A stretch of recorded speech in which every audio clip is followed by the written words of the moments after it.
left-footed kicker. We are underway. Deep, going to be taken by Shelton Gibson, and he will take a knee in the end zone. Kennedy, a very strong leg. So the Mountaineers will take over 1st and 10 as we take a look at Skylar Howard, the quarterback for the Mountaineers. 6 foot, 207 pounds. Dual threat as a runner and a thrower. You see his 2015 stats punctuated by a 532-yard performance in the Cactus Bowl as he comes out ready to lead his team today. He'll have Russell Shell out there with him and a 4-receiver look for the Mountaineers. Look for Skylar to probably gets a couple quick throws to get him involved in the game and make sure those ribs are okay. Did have a rib issue and had to leave the game briefly against Missouri. Hand off to Shell off the right side, bounces it outside. Shell trying to stretch things out, instead is thrown out of bounds around the 26-yard line. A pickup of 1 as Jameel Smith, the outstanding strong safety for the Penguins, leads the charge defensively. Yeah, last week there wasn't too many throws down the field for West Virginia just because Missouri was playing that 2 shell and not giving the opportunity. So we'll see what happens. Howard back over the middle, complete to Da'Keel Short. Shorts makes a man miss and stumbles across the 40 out to the 41-yard line. So Shorts, coming off a big game a week ago in which he had 8 catches, picks up the 1st down. Very nice quick slant throw there by Skylar, and that's where you want to put the ball, right on his chest. Quickly to Shell. Shell finding some room off the right side. Russell Shell deep into Youngstown State territory, crosses the 40 down to the 38-yard line before Leroy Alexander can make the stop. Really nice cut by Russell. Same with the slant. They seem to be attacking the middle of the field a little bit here with these split safeties. Mountaineers moving quickly. Shell in motion. Howard back over the middle, and it is intercepted in and out of the hands of his intended receiver Durant, and it's picked off by Eric Thompson. And boy, Youngstown State coming up with a big first play of the game here, Mark. Same exact route as they had on the backside, the slant on the inside, and just as I mentioned, he put the ball right on the money on the first throw. This one was a little ahead of him, and receivers sometimes, we call it alligator arms. They get that in the middle of the field, and it certainly wasn't there. But that's what you have to worry about, leading them too much in the middle of the field for tip balls. So a good start for the Youngstown State defense. Now the offense with Ricky Davis under center.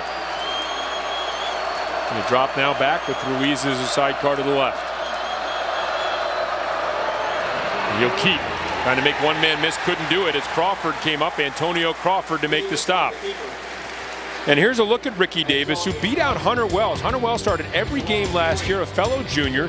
Davis, a big guy, and Bo Pelini says he gives him the best combination of running and throwing. You can see the impressive statistics last week against Duquesne, both throwing the ball and running the ball. Stopped for a loss there of 3. Really nice open field tackle there by Crawford there. There was a lot of running room if he didn't make that tackle. Davis will go up now, pointing out the defenders for the Mountaineers. Back, looking, has time, and now he'll tuck it and go. Crosses the 30 and dives out to about the 33-yard line, so gets back to the original line of scrimmage and a couple more. Yeah, West Virginia went to a one-high safety look, which should be conducive for throwing, but Ricky did a really good job there. If it's not there, don't make the big mistake this early in the game. Just come down, get it to manageable 3rd and 7 or so, and I was impressed with that decision. 3rd down. 2 receivers split to each side. Mountaineers showing blitz.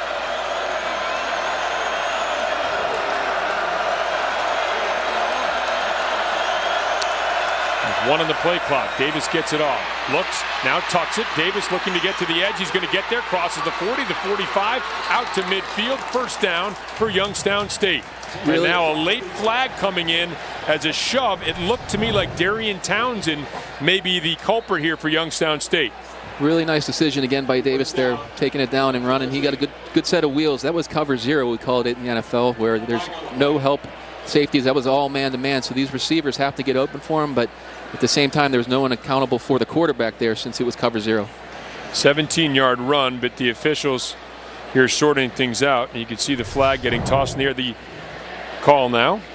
After the play, one of the offense. Great hit.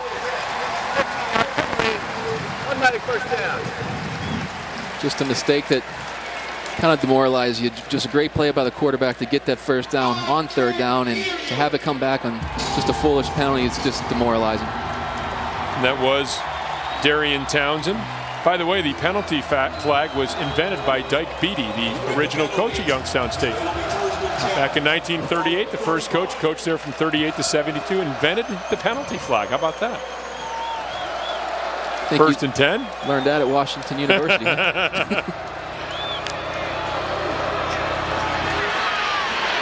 Once again, Davis, the keeper, going feet first with the slide. He's going to pick up 11 yards and a first down for Youngstown State. Yeah, West Virginia, Coach Gibson's going to have to make some adjustments here. They're still playing the single high, which should stop the run, but there's some big holes right now, and they're going to have to start accounting for this for Davis here. Well, they love the way their tight ends block, and they have a very big offensive line, much bigger than you might expect on the FCS level. Now we have a stop and play as Eddie Shelton, the referee, coming to the line of scrimmage. And they're going to take a look at this. Well, again, the new rule, Mark, is that once you begin to go into the sliding motion, that's where the ball is dead. It used to be when you hit the ground and slid, but it's one of those player safety rules. So let's take a look at it here with Davis and where he goes into this slide. Yeah. Looks like a pretty good spot to me. Looks like a pretty good spot. You know, I like that rule. If they want to protect the quarterbacks like they are, then you can't give them credit for that extra part of the slide. So what's it look like, about the 47 or so? Well, they haven't marked it to 46. Again, it's where he goes into it, not where he hits the ground. To me, that looked like a pretty good spot. Okay. We'll see, though, what we think. Yeah. doesn't matter up here. Doesn't much matter, no. So if you're Bo Pelini right now, I think you have to be pretty happy, even with that penalty, to overcome that, pick up a first down here. They're getting Davis some running room, and he's been able to get a couple of first downs. Yeah, I'm real impressed right now with what Coach Pelini's been able to do. West Virginia came out, it still looks 46, 47-ish. They came out flying on offense right down the field, and then that interception kind of turned it around, and they've moved the ball pretty well. I know it's just been quarterback rushing, but these holes are pretty big. Well, let's get the call now from Eddie Shelton. That will be placed on the 44-yard line. The game. It will be second down. Okay, so we were wrong. They're going to mark it back at the 44-yard line, and it's not a first down. Instead, it's a 2nd and 1. So I guess it's when you start thinking about taking the slide, not even when you begin the slide. So Davis has run the ball 4 times for Youngstown State. Now on a 2nd and 1. This time he'll give to Ruiz, and Ruiz will pick up the first down out to the 46-yard line as we take a look at the players to watch offensively and defensively for Youngstown State and the Mountaineers. We talked about Ruiz in the running game. Darian Townsend, Alvin Bailey, a couple of talented receivers.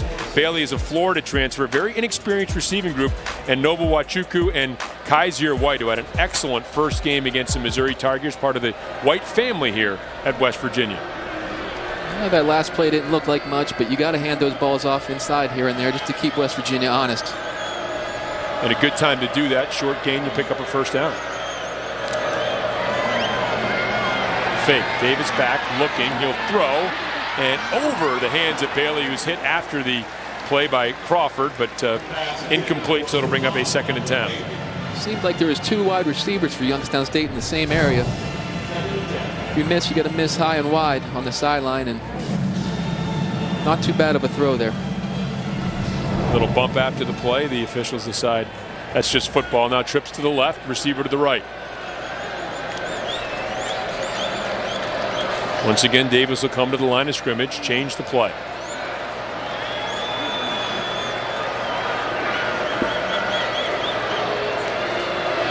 Four on the play clock. Davis gets it off. Back, quarterback draw. And hit by Wachuku as he gets near midfield. The pickup of a couple will bring up a 3rd and long.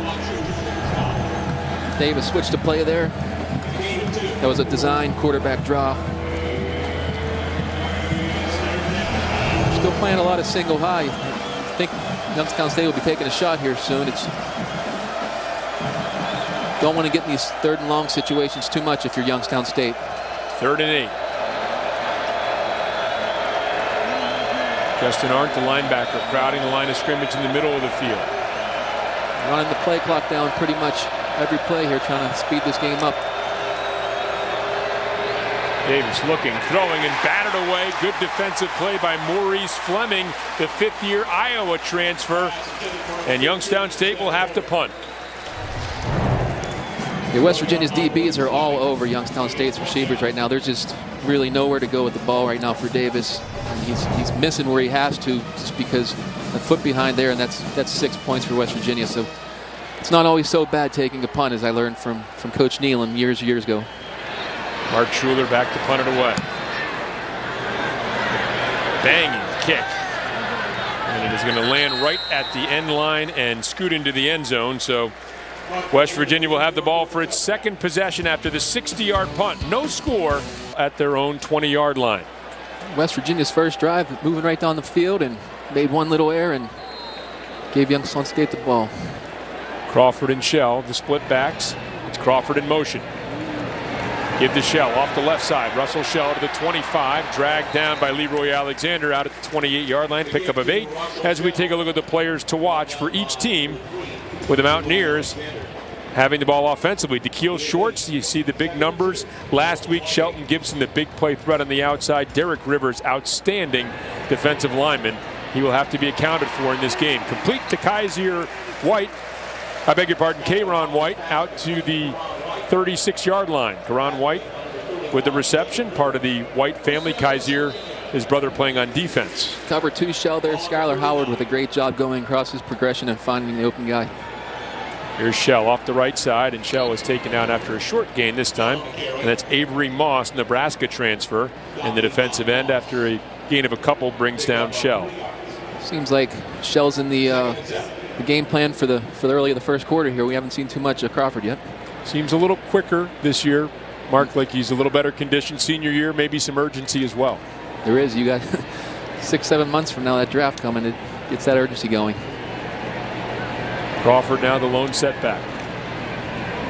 To give to Crawford off the left side, and not much there. And stays on his feet, still moving.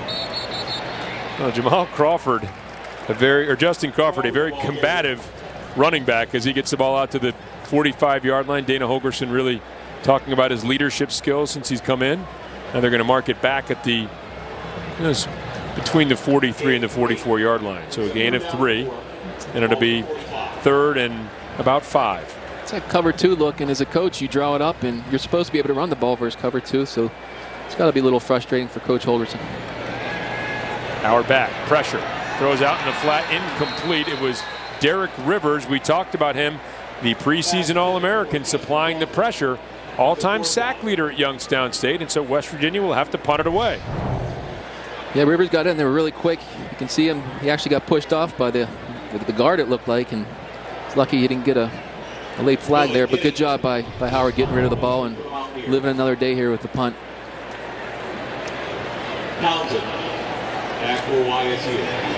Billy Kinney back to punt. Darian Townsend to receive.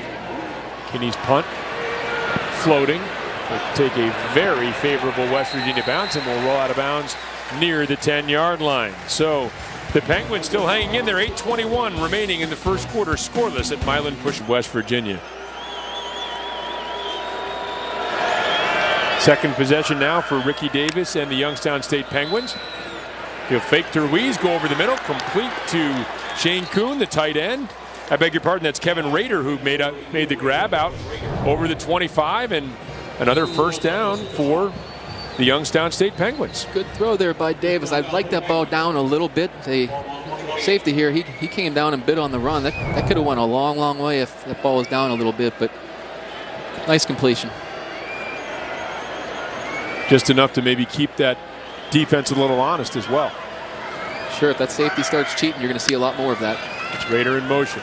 Give to Ruiz, finds a crease off the right side, and Jared Harper, nice shoestring tackle to keep the gain to about 3 yards. You'll take 3 yards on first down all day. You know, you just don't want those negative plays where it's 2nd and 12, 2nd and 13, and then you don't have many plays to call from that. So I'm sure Coach Pelini's happy with, how his offense is you keep getting positive plays, and that's all you want, especially when you're on the road and in this kind of an environment. 2nd and a long 6. Davis will give to Ruiz. Ruiz finds a crease off the left side and will get out across the 40 to about the 41-yard line. It's another first down for the Penguins before Jeremy Tyler can make the stop. Yeah, Jeremy Tyler came up with a nice hit, but these holes, Coach Gibson's got to be a little bit concerned. They're pretty big right now, and you're going to see Tyler come down here. Great tackle, but he's 8 yards down the field. Ruiz will move to the right of quarterback Ricky Davis. Davis looks over to the sideline. Now will fake. Keep, and he is stopped after a short gain. Al-Rashid Benton, the linebacker, comes up to make the stop right at the line of scrimmage. Nice tackle there. He just comes right off the block. And again, there's another defender there if he didn't make the tackle, but 2nd and 10 is a heck of a lot better for West Virginia defense than it is when it's 2nd and 5. So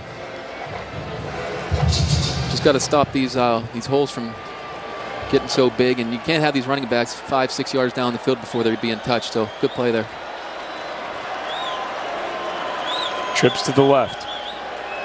West Virginia showing pressure. They come with it. Davis throws, has time, and is complete. Boy, Ricky Davis, an excellent pocket, and he's able to throw it out there to Isaiah Scott. Another first down inside Mountaineer territory down to the 44-yard line. It's that cover 0 I talked about before. It's an all-out blitz.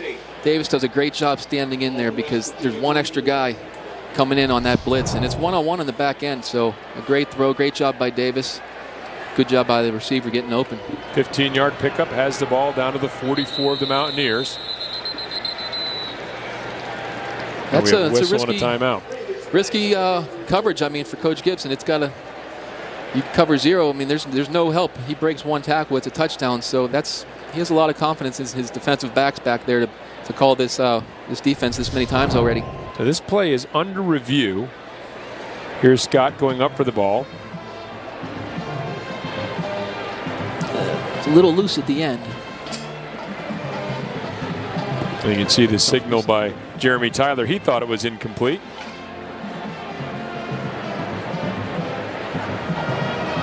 Well, you can see the nose of the football mark hitting the turf there. Yeah. Rasul Douglas in coverage. Did move just a little bit. I know back when I was playing, we probably got away with those, but now with all the great camera angles and the guys in the truck, great job getting a shot of that. Yeah, right here at the end, I think you can see the ball moves a little bit, and I think he loses possession, but. Well, we're 0 for 1. Right on the slide. Let's see if we can improve our average to 50%. That would be a tough one to come back for Youngstown State. Boy, they do a nice job picking up the blitz. Davis, a very decisive throw. Hits his receiver right in the hands. Again, we mentioned a very inexperienced receiving crew, and they need some kind of threat on the outside. Certainly, again, just enough, Mark, to keep the pressure off that running game. They are. With the early running by Davis, I think that brought the safeties down in the box a little more, and it's going to give them some opportunities. But you got to convert if you want those opportunities to come to you. So, because West Virginia's got to account for the running ability of Davis. And plays like this, if it's not overturned, are the kind of plays you need. But I'd be surprised if this one doesn't come back.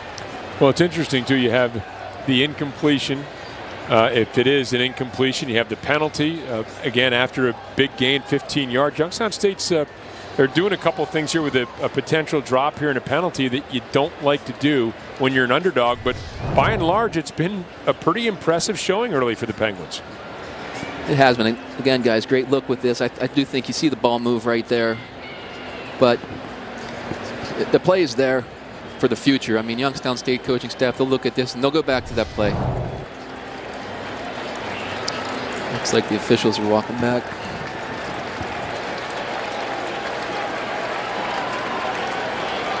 After further review, ruling on the field. It'll be 3rd down and 10. Eddie Shelton says after the review, incomplete pass. So instead of a nice 15-yard pickup down to the 44. It's going to be that 3rd and 10 situation that Bo Pelini and his staff probably doesn't want to see his offense in. Certainly, yeah, these 3rd and longs are tough. Looks like West Virginia is going to be in a 2 shell, and Davis has been doing a good job so far. 3 receivers split to the left, 1 to the top of your screen, and Ruiz will be in as a sidecar to the right of quarterback Ricky Davis on a 3rd and 10.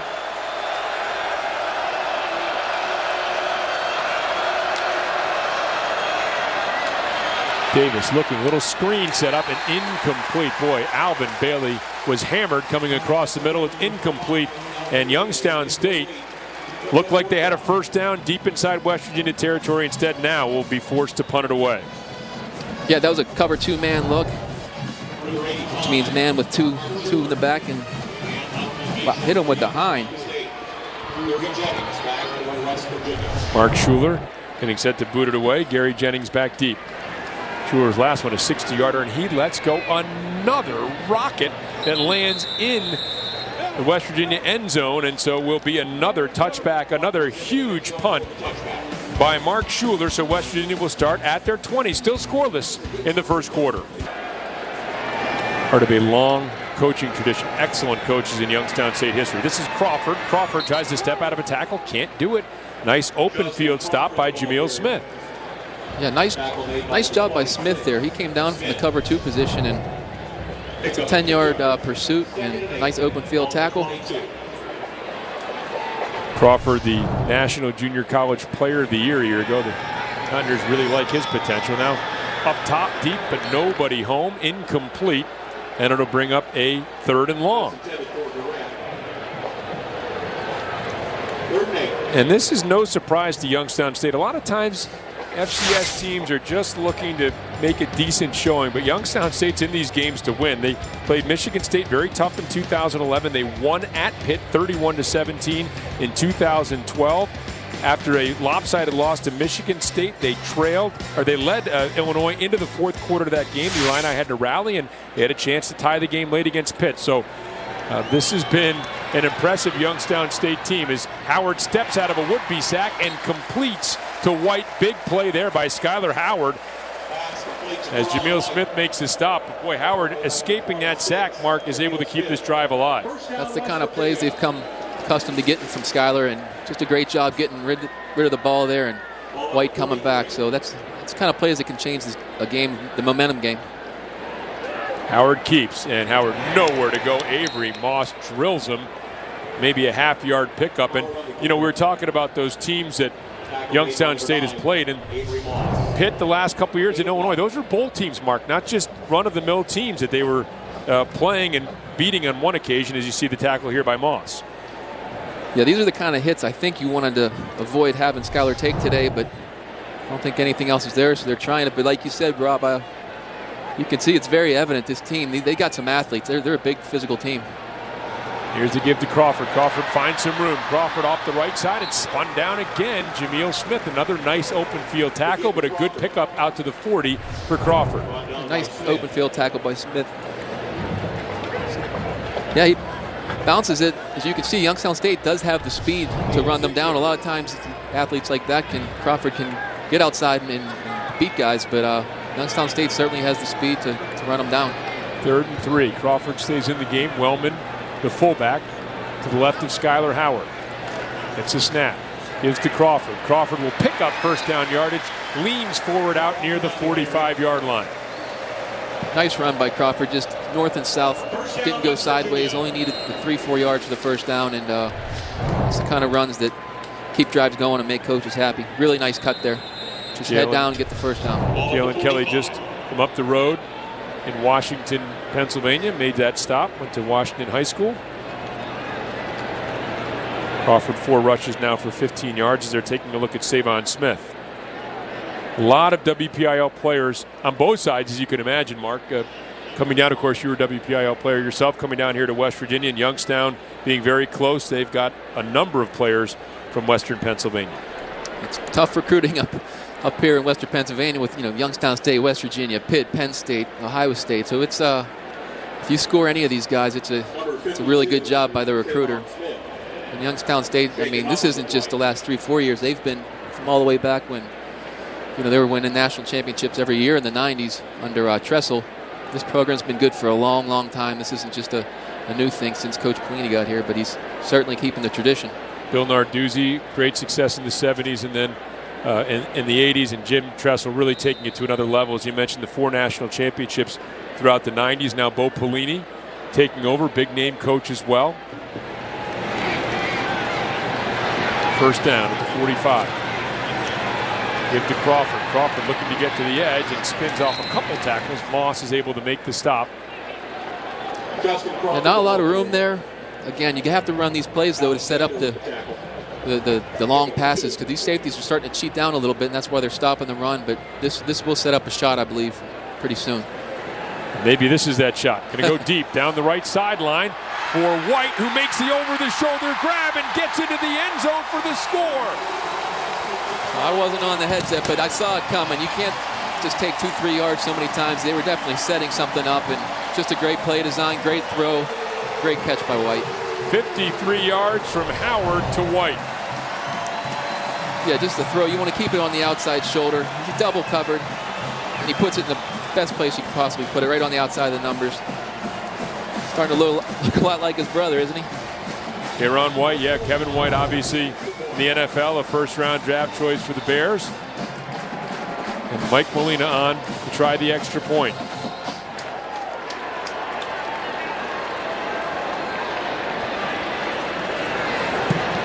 And the kick is up, and it is good. 8-play, 80-yard drive for the Mountaineers, capped off on the 53-yard hookup from Skylar Howard to Kieran White. First career touchdown for White as the Mountaineers up by the score of 7-0. This hookup for the Mountaineers this year in week 2. 53 yards from Howard to White.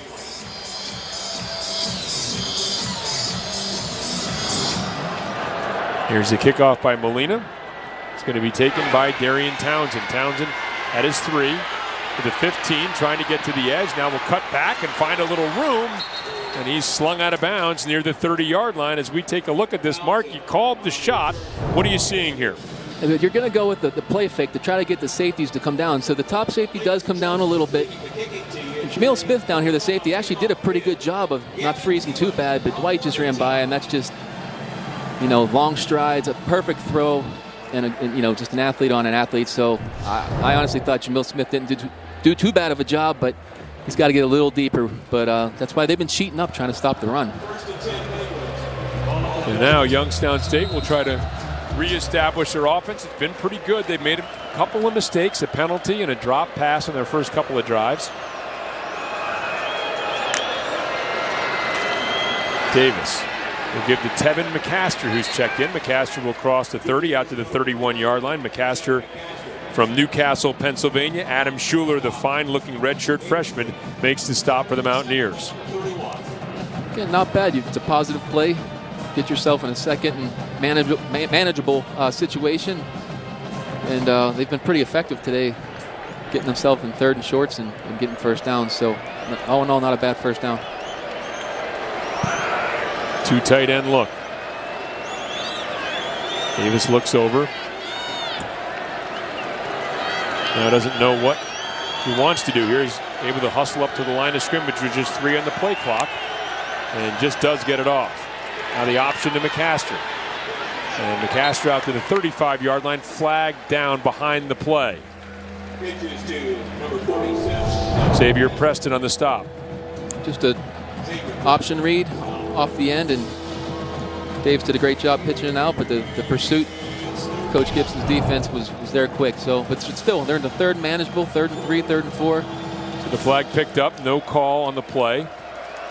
And it's going to be a 3rd and short.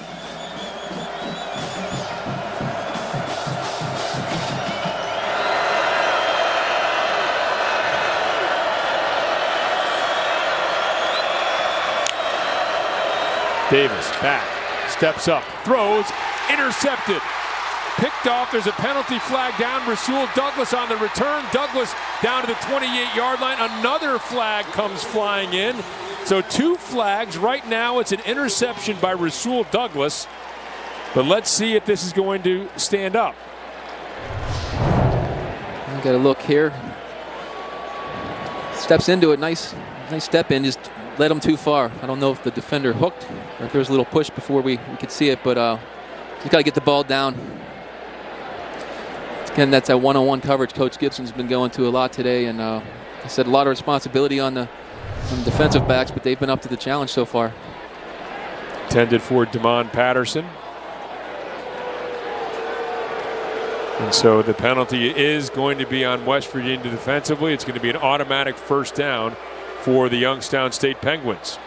And just when I say it, there's probably a reason why he threw it so high and in front of him. You know, you never know. He probably hooked them. Defense number 13, 10-yard penalty, automatic first down. Call is holding. Sideline warning, West Virginia. Take a look.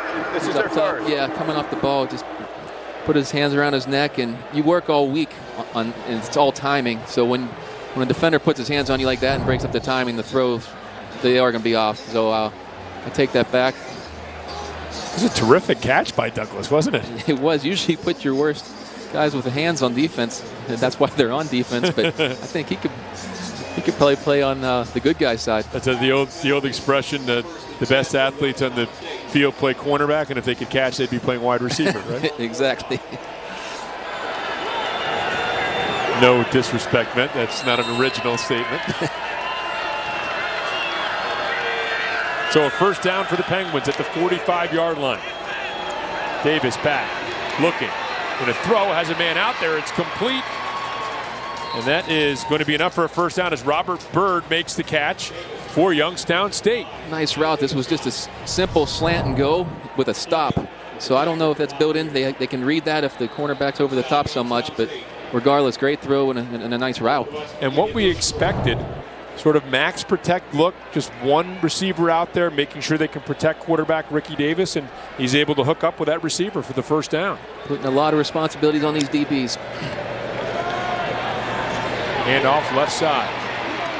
This is McCaster who will roll across the 30 down to the 28. Good gain on first down. He'll pick up 5 yards.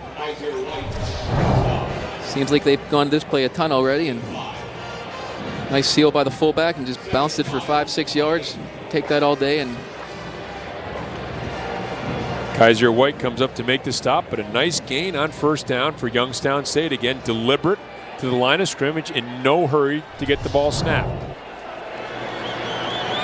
I think that's an important point, Rob. He's been running the clock down inside 5 every time, and I think that's an effort to keep West Virginia off the field, obviously. Davis gets the snap and fire. And again, incomplete. And boy, he and Townsend didn't look like they were running the same play there. Townsend stopped up, Mark, it looked like, and Davis expected it looked like him to keep coming. Yeah, again, Townsend, he looked like he should have came a little flatter. That's the old quarterback in me saying that. But again, it's these one-on-one situations, and West Virginia's given a cushion. I wouldn't be surprised if there's just a simple 5-yard hitch or something just to get them back on the same page. Throws have been there. Again, they do have an excellent kicker in Zach Kennedy. Davis looking over, trying to get the play call. Now 6 on the play clock, 5-4. Comes it to Youngstown State's going to have to use a timeout, and they do. Important play for them. They wanted to get the timeout called to make sure they get the right play called. And you hate to see, Mark, teams use timeouts that they don't have to, but you know, I've never liked the expression burn a timeout, because sometimes it's smarter just to regroup maybe and get the right play called and try to pick up a crucial first down here. Sure. Just like you said, this is 3rd and 5. This isn't a 3rd and 13 where it's just going to be a screen or a draw. This is an important play. I know they have a good kicker and they want to get 3 points, but getting another first down here, you can't let West Virginia get up 14-0 in the first quarter. So I think it was a smart first down. And other factors here, Kennedy normally kicks on turf. He does kick on grass, but the home field is turf. It's a big stadium, 45-yard attempt, certainly not a chip shot, although he does have the wind at his back right now.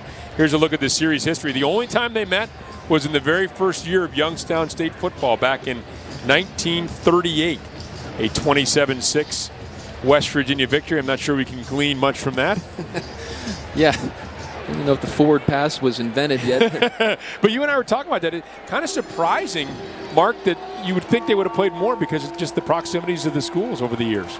Sure, and especially since the program Youngstown State has built, this isn't just a cakewalk every year. This would be good competition, so I hope they look into the future with this game. So now the play has been called. Davis back in the shotgun with McCaster to his right. A look over again. West Virginia showing blitz. Here they come. Davis steps up, throws, and it is complete to Townsend. Spun down right at the first down marker. Looks like it's going to be just enough before Rasul Douglas was able to make the stop. Coverage 0 once again. Man to man. There's no help on the safety, so they have to give some cushion, and they hook up on this one. So look for them to run that play again, and the wheel route will be open next time. And no pretense of even getting to the line of scrimmage. Youngstown State content to let the first quarter clock go down to zeros. So West Virginia on the long 53-yard touchdown pass from Skylar there. Dan will also be along at halftime with Rasheed Marshall. First play of the second quarter. Youngstown State's been very impressive, very good-looking offense so far in this game, and defense. Now Davis in trouble, going to flip one out to McCaster. McCaster has room, crosses the 10, and is dragged down by Harper as he gets inside the 10 and down to the 7-yard line. Great play by Davis here. A couple of guys coming in unblocked. He just does a great job right there avoiding it. Just to get rid of the ball was a great play, let alone getting it in his running back's hands. It's the kind of plays he's going to have to make if they want to stay in this game, and so far I've been really impressed. They've been good offensively, good defensively. They've been able to drive the ball. They've been their own worst enemy a couple of times on drives, but now threatening at the 7. First and goal.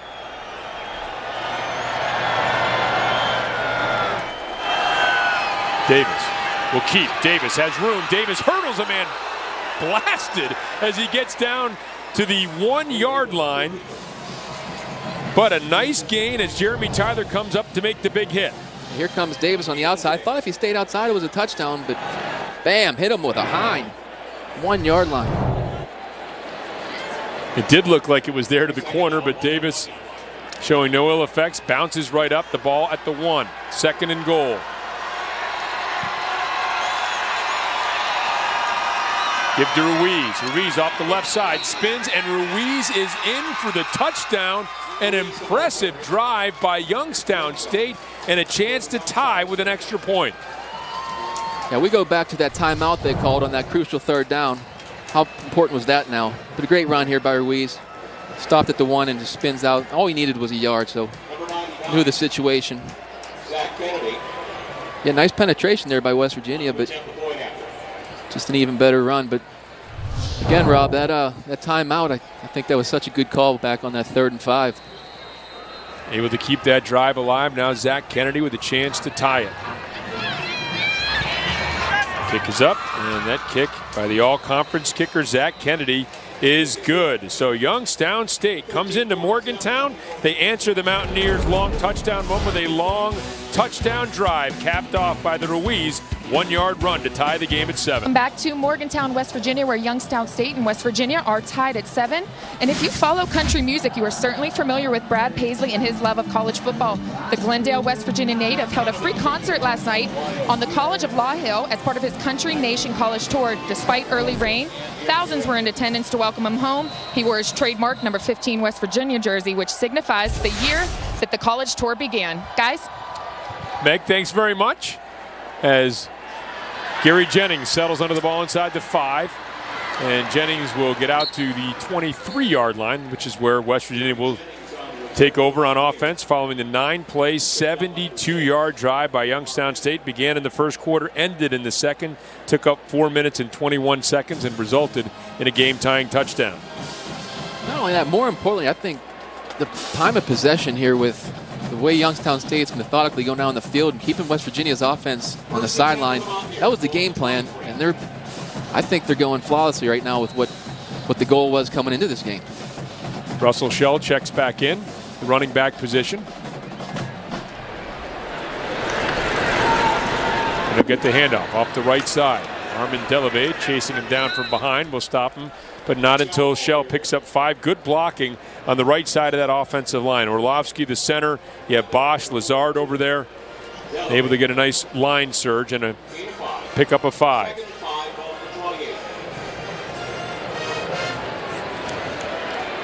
Shell now empties the set.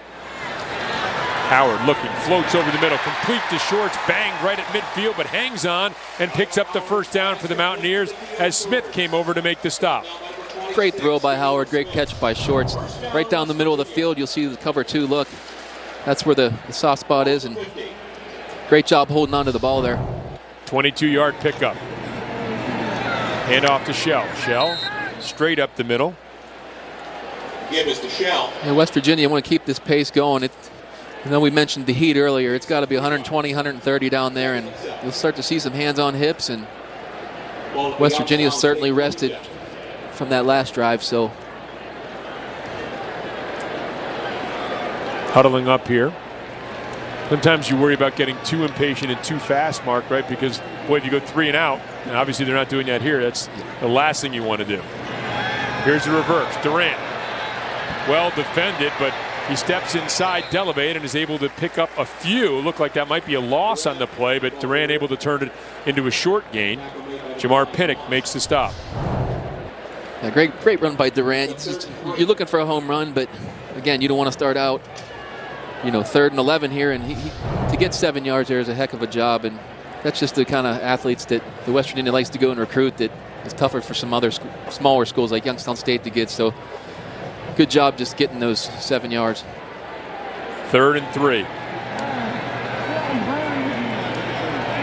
Under center for a rare look from Skyler Howard. He'll give to Shell, and Shell's hit in the backfield. Shell is going to be stopped well short of the first down. Maybe picked up a yard. Boy, Jameel Smith in there again.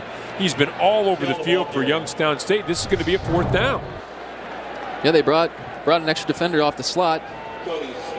Seems like Jameel Smith came in just unblocked. I don't know if it's a missed assignment, but here we go for it. Cody Squirick on the stop. And now Youngstown State with Delevade hustling off the field. Not sure they had the right personnel out there. It's West Virginia lining up to go for it, so Bo Pelini will call a timeout. Again, I think that's a good timeout. I know Coach Pelini's irate right now on the sidelines, and probably rightly so since the wrong personnel was in, but it's a big play. It's tied up at 7, 4th down for the 16 season, but they're lined up to go for one now. Skyler Howard comes in out of the timeout. Youngstown State set up defensively, and they will go with a spread look. They went with the I on a 3rd and 3. Now 4th and 2. They'll spread out Youngstown State. Shell the sidecar to the left. Howard's going to come up and change the play, and now we have a flag, and it's going to be thrown in the backfield. Let's see what the call is going to be. I was saying right before the break that I thought that was a good timeout by Coach Pelini. At this point in the game, you don't want to have 2 in the first quarter, but too important of a play, I believe, to keep them in the game.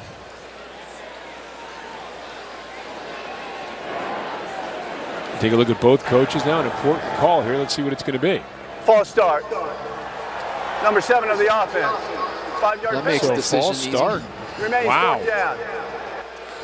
Now the punt team is being motioned out by head coach Dana Holgerson. I have to confess, I didn't see the movement. I think they called it on Russell Shell.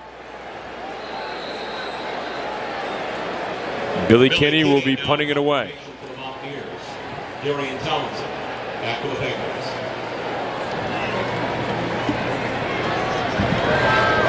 Kinney's boot. Townsend will let it land. And batted back in play and downed at the 1-yard line. Nope, they're going to say now touchback.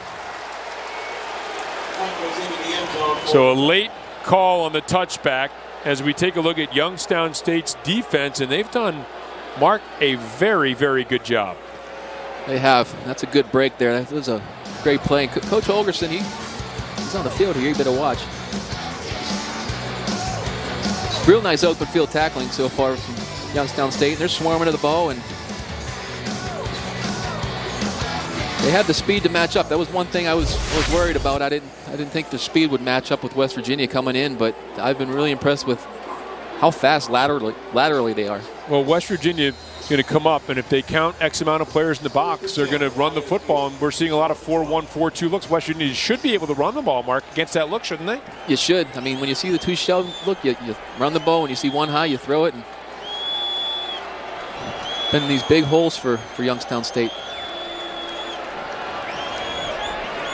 Here's the handoff. Inside, it's McCaster, who will slither out close to the 25-yard line.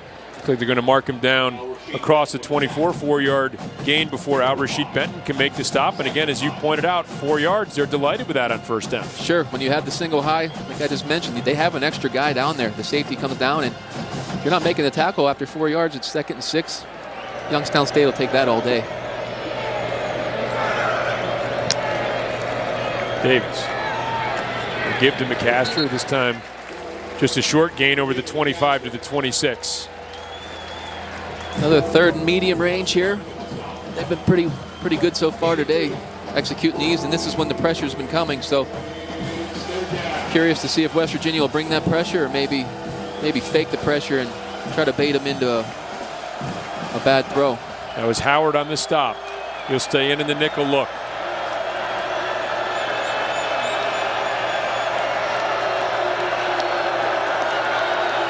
Kaiser White showing blitz off the edge. Here he comes. Davis back. Lofts has a man downfield, and it's going to be complete. And now running away with it is Alvin Bailey. Alvin Bailey inside the 10 and into the end zone for Youngstown State. That's that wheel route I was a little bit afraid about with that cover 0. There's no help. You break one tackle, and it's going to be a touchdown. And they've been hitting that slant all game. So look at the underneath slant, and then there's the wheel route. So that was set up from earlier completions on the slant. But when you have 101, it's really a lot of pressure on that DB, because if he doesn't make the tackle, they hit their head on the goalpost, and that's just what happened. And 74 yards floated out there by Davis. Bailey, the grab, breaks one tackle, and he's gone, and Youngstown State has the lead. Great throw, too. When Davis gave him a chance on those, you just don't want to overthrow them. Then the receiver has no chance, but when it's 1-on-1, you give your receiver a chance, and good things can happen just like that. Youngstown State's been methodical, and now they go to the big play.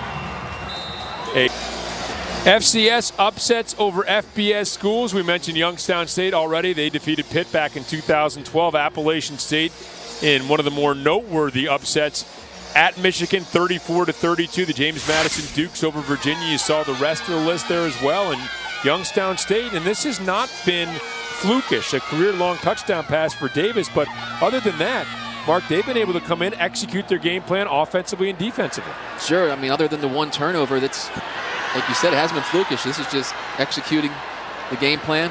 And I think we got a hold here, so going to have bad field position to start. And Gibson was trapped inside his own 20-yard line. The flag, again, back around the 30-yard line. The officials will confer. We'll get the call. Preliminarily says against West Virginia. During the return, holding. So it is a hold. The return team. Half the distance from the 18 should be back inside the 10-yard line. And Mark, you successfully called West Virginia's shot down the field, and you successfully called that wheel route by Youngstown State. Really set up, by the run, and again by a lot of the shorter throws they've been completing? It is. Those slants, they pay off. And when you're not taking shots, I know the coaches up here in the booth saw what I saw on the slant earlier in the game. The wheel came wide open, and I knew they'd eventually go back to it. And you got to be patient as a coach to pick your spots, and that's the hardest thing to do. But they were patient and found a great opportunity in the right spot of the field to do it. Howard, handoff. Oh, wow. Crawford is dropped in his tracks by Avery Moss. This looks just like a missed assignment. I know he had the assignment right, just got beat. And that's the kind of hits as a back you hate to take, because you expect to have a hat on a hat, and they hurt. Very talented pair of defensive ends. Now Howard will step up, he'll throw, but good coverage downfield. Incomplete, intended for White. It will be 3rd and long, and some buzzing and some booing here at Milan Puskar Stadium. Some unsettled fans here, Mark. Yeah, I mean, he's got to watch himself a little bit with that one being backed up like this. You don't want to give him the ball in midfield. So I think he'll take that incompletions, but there was 2 safeties there. You don't want to make a big mistake, but the momentum definitely has shifted to the Penguin side. 4 receiver set on 3rd and 10. Now empty. Howard back, pressure in his face, able to complete, and Shorts, Dekeel Shorts. Boy, what a great rapport Howard and Shorts have. First down, they move the sticks just across the 20-yard line. Yeah, nice route by Shorts. He comes across the field on a drag and fakes it and comes back out of it. We used to call that a hairpin, and Tyler made a great throw. Put it right on the outside shoulder, and it's a good confidence builder. He got them out of that bad field position, too. Off the left side. Again, not much there. Avery Moss able to make the stop. Yeah, once again, you gotta run these plays to set up other ones. Because if you don't hand the ball off every once in a while and take those 2-yard gains, you're not going to get the shots. You got to be disciplined and stick with your plan. And Coach Holgerson is so far. I mean, I'm sure he has some more shots up his sleeve, though. Howard back. Looking. Now moves to his left. He's going to tuck it and go. Looking for the first down stick. It's going to be very close out across the 30. Looks like he's got enough near the 32. Yeah, nice job by Howard not to force it there. There was cover 2. The middle field's wide open, but none of the routes were headed in there. And that's just demoralizing. You have a coverage, and you hope for a coverage sack, and then for Skylar to come out and pick up the first down with his feet. Really it's demoralizing, like I said, for the defense. And I'm starting to see a couple hands on hips of defenders with this heat. Big look with 2 tight ends in the backfield. Give to Crawford off the right side. He'll bang over the 35 out to the 36. A 4-yard gain on first down. Jamar Pinnock with the stop. Just like we've been saying for Youngstown State, it's a good first down. 2nd and 6, you have plenty of options now. Same look. Howard takes a knee to communicate with center Orlovsky. Fake to Crawford. Howard in trouble. Ball up in the air, batted around, and incomplete. Crawford picked it up just in case it was a lateral, but the officials call it incomplete. Good pressure up the middle on the play action pass. That was one we just talked about. They were going to take a shot at the top of the field here. It was 1-on-1. It was pretty good coverage up top, but I think he was just going to give Rivers. Him a chance there. Yeah, I'm not sure if that was backwards or. Rivers, a school record 27 sacks. Fortunate to have that an incomplete pass there. Still manageable, 3rd and 6 or so.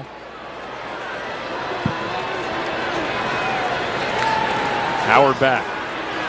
Throws out in the flat to Crawford and forgot the ball. Incomplete, looking to make a move upfield.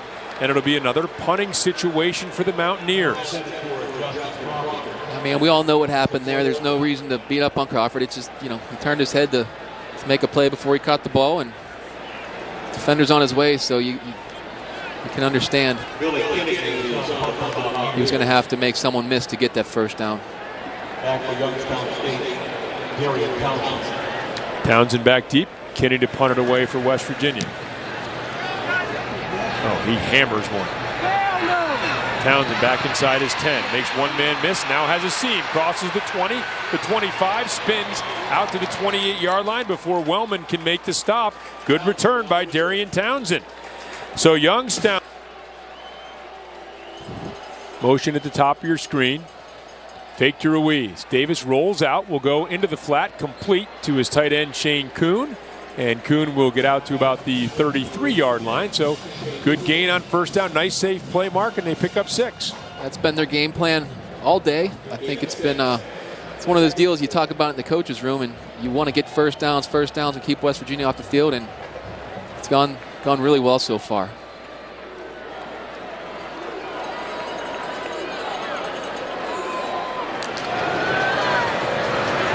Fake to Ruiz. Davis will keep, and Davis knocked down as he gets across the 35.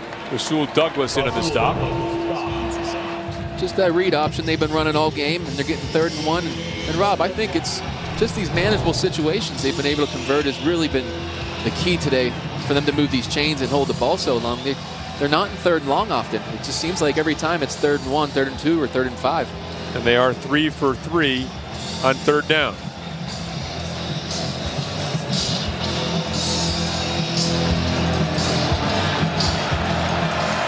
Davis comes to the line of scrimmage. Once again, deliberately paced. 3 on the play clock. Give off the left side. Ruiz is hit in the hole, and the whistle blows, and they're going to stop him back at the 36. So, again, trying to protect players, a little quicker whistle than maybe we've seen in the past, and Ruiz stopped in the hole. It'll be 4th down. Yeah, West Virginia had all 11 up. Just great penetration and swarming to the ball. By the way, I said 3 for 3 on 3rd down. They were 3 for 5, now 3 for 6 on 3rd down as Mark Schuler gets set to punt it away to Shelton Gibson. Schuler in punt formation for ISU. Every time they punted it, he's done such a great job punting it. It hasn't hurt them too bad. It's actually Jennings back deep. Low liner. Jennings wants to stay away from the ball, and it will take a Youngstown State bounce inside the 15 down to the 14. So West Virginia is able to come up with a stop there. Halftime report is coming up. Dan Potash and Rasheed Marshall, another player from Pittsburgh who came down here to Morgantown and had a very successful career as a quarterback for the Mountaineers. They'll have first half analysis. Big 12 action. We can tell you that Central Michigan, last we saw, leading Oklahoma State in that game, 22 ranked Oklahoma State. So a lot of action going on, and West Virginia not the only Big 12 team with their hands full this afternoon.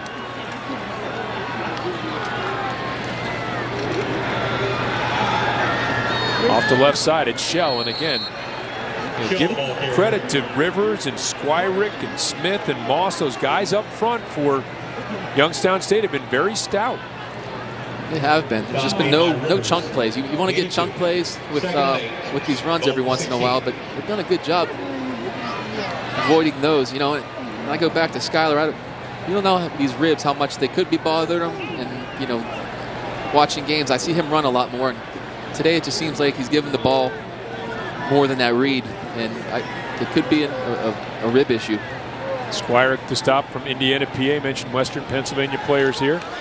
Pass out in the flat. This is Shell. Shell looking for some room. Shell ducks under one man, keeps the legs moving. Jalen Kelly makes the stop out at the 21. Yeah, on this little bubble screen, I mean, it looks simple, but the quarterback's got a really tough throw there. And, you know, he put it right on the numbers, the perfect spot on the upfield shoulder. And, again, this Youngstown State, they swarm. It seems like there's a lot of white jerseys. Howard throws, intended for Gibson. And it looks like it's going to be a pass interference call as Kenny Bishop was hanging on Gibson's back. And it is going to be pass interference, and so a first down for the Mountaineers. Yeah, I don't think there's any question about that call. We're not too close to the field, but we could see that from here. Actually worried me a little bit. Pass interference. Number 7 of the defense. Ball will be placed at the spot of the foul. Automatic first down. Yeah, I was just saying I actually thought he was going to undercut it and maybe intercept it, but the reason he was undercutting it was pretty much climbing up his back. He's got a handful of jersey there. And by the way, Adam Pankey checking in for his first action at left guard. Was not eligible last week. Longtime starter for the Mountaineers. So see if that makes a difference on those runs inside. And trouble for Howard as Howard gets over in a late little push, little help out of bounds from Armand Delevade, a longtime starter at West Allegheny High School, part of the powerhouse program assembled by Bob Palco. And again, not much room here for Howard to go. No, it's a 2-shell again. They had safeties over the top, and they were trying to take a shot. And speaking of shots, I think that could have easily been 15 right there. And Delevade, a little help for Skyler Howard. 2nd and 9. Here's Shell. Shell lowers his shoulder, runs through a tackle, stretches out near first down yardage. Going to be about a half yard short, but Shell a good, strong, physical run. That's what you said. The safety came down, was there to make the play, and just pretty much runs right through him. I mean, that's a tough guy to bring down. And Shell hitting the hole, and will have enough for the first down, crosses the 45. Tough yardage being picked up for Shell on his 9th carry of the game.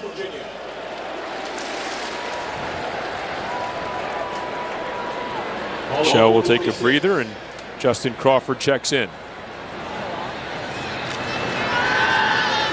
Howard back, looking, going to float one deep. Has a man down there. It's Gibson, hits him in stride, and Gibson into the end zone for the touchdown. 54 yards for the Mountaineers. Once again, they're going to have these shots. You have those 2 and 3 yard runs, and you wonder why they keep doing it. You heard the fans booing a little bit, but it sets these up, these shots. And again, just another great deep ball by Skylar. He's been throwing the ball deep well today. Again, the play action faked. It looks just like the runs they've been running all day. And again, he just ran by him. The safeties where the corner was there, and the safety should have been over the top, but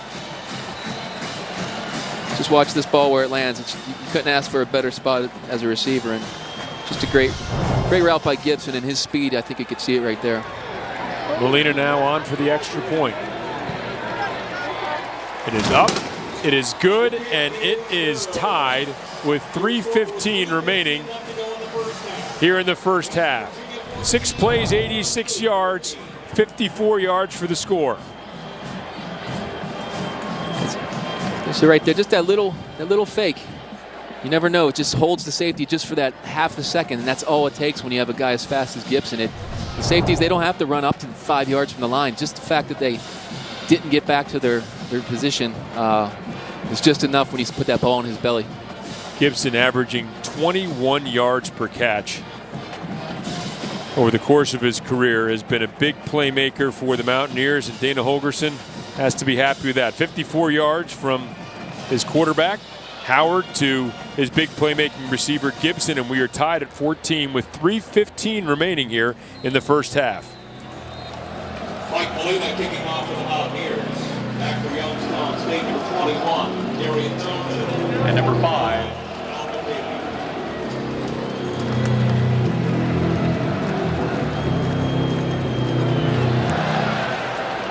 Kick is deep, and it will be taken by Townsend 8 yards deep in the end zone, and he will take a knee there.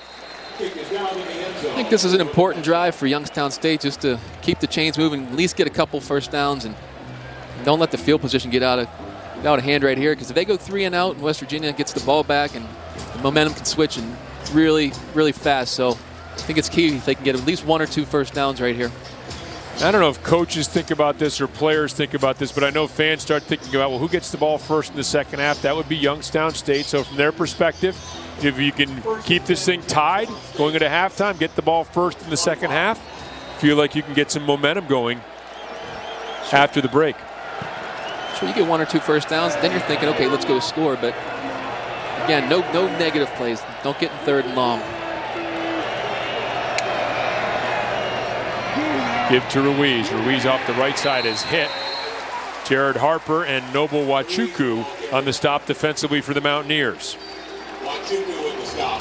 Safeties are coming down again. You know, it's just a matter of West Virginia starts using timeouts, if they can get a good stop here and put them in that 3rd and long. Mountaineers do have 3 timeouts left, and Youngstown State looked like they wanted to snap the ball quickly. You would think that clock is something they'd be keeping an eye on. Now we're down at 10 seconds on the play clock. Davis back, looking, throws over the middle, has Kuhn as tight end, and Kuhn will wrestle forward and stretch out across the 35 to the 36. It's a first down before Justin Arndt can make the stop. It's a great job. You know, like I said, you just want to get 1 or 2 first downs before this half ends, and great sit-down route. Read the route perfect and got his first down, and now Youngstown State will just take their time and get 3 great. They just don't want to give West Virginia a chance to get back on the field. Mountaineers do have all 3 timeouts remaining. 2 left, or 1 left, I beg your pardon, for Youngstown State. They've used 2.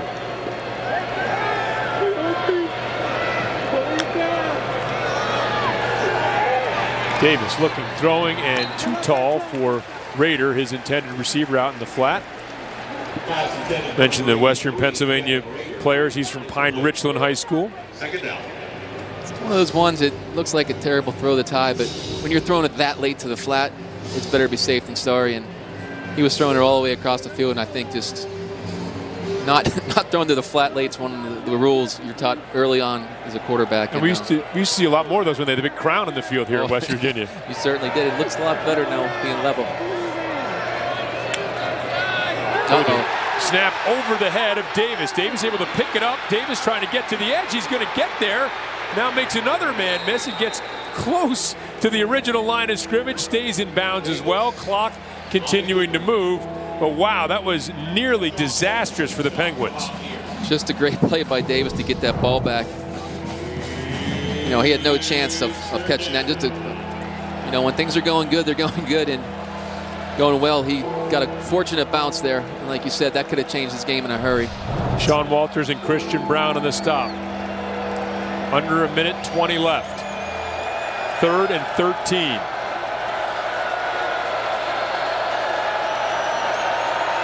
Five on the play clock.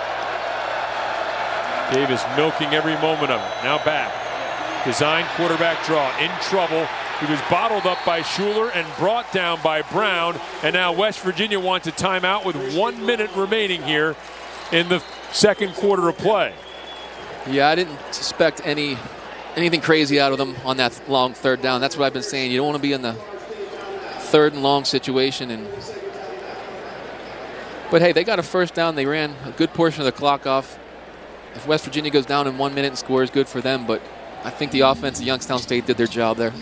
Minus the bad snap, which that's not really on any of your skill guys. And that again is the kind of thing we talked about this. So Mark, a drop pass early on a reviewed play. Prior to that, there was an unsportsmanlike late hit charged against Youngstown State. You'd think those sort of penalties, those sort of mistakes would be crippling. Youngstown State's found a way to overcome them all. They're going to try to overcome that high snap here now with a minute remaining in the second quarter.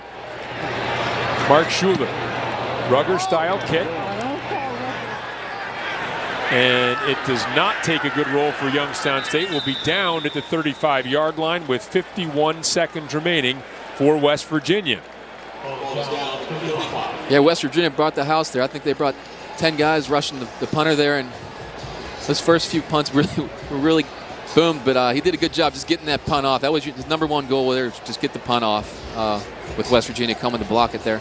Well, we've talked about Youngstown State's perspective, trying to keep that momentum going into halftime, and now West Virginia, from their perspective, obviously a chance here to take the lead.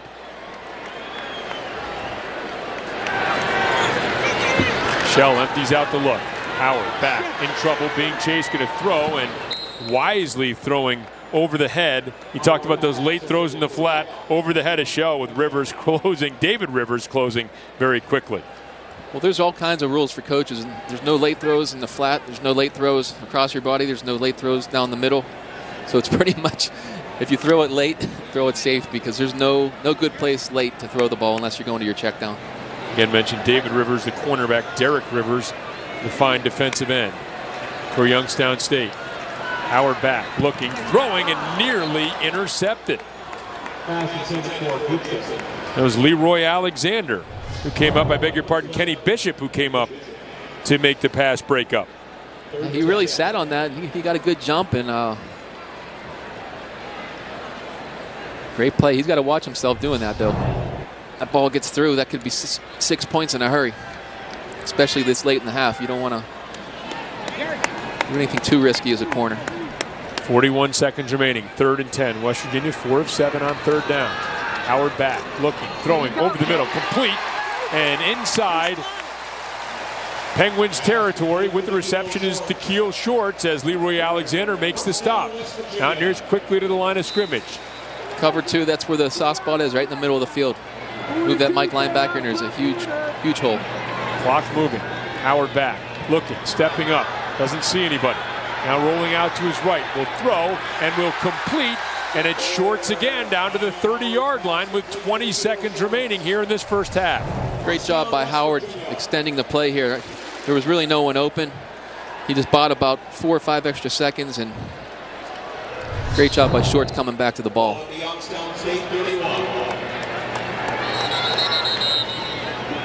And we have a whistle, stop and play, and Bo Pelini elects to use his final timeout of this first half. Again, Josh Lambert, the Mountaineers' longtime and highly successful kicker, unavailable for the first 3 games of the season. Mike Molina stepped in from Hurricane, West Virginia, was 4 for 4 in his field goal attempts in week 1 against Missouri. Sure, Dana Holgerson is thinking touchdown first, but you'd at least like to take the lead here. You would.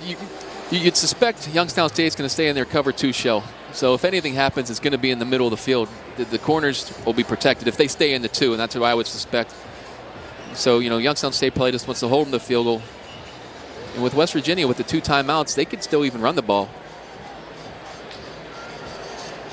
There's Mike Molina, the redshirt junior. Skylar Howard has thrown for 216 first half yards, a couple long touchdown passes, has thrown 1 interception. Now trying to lead the Mountaineers to 1 more score before the break. You see his numbers there.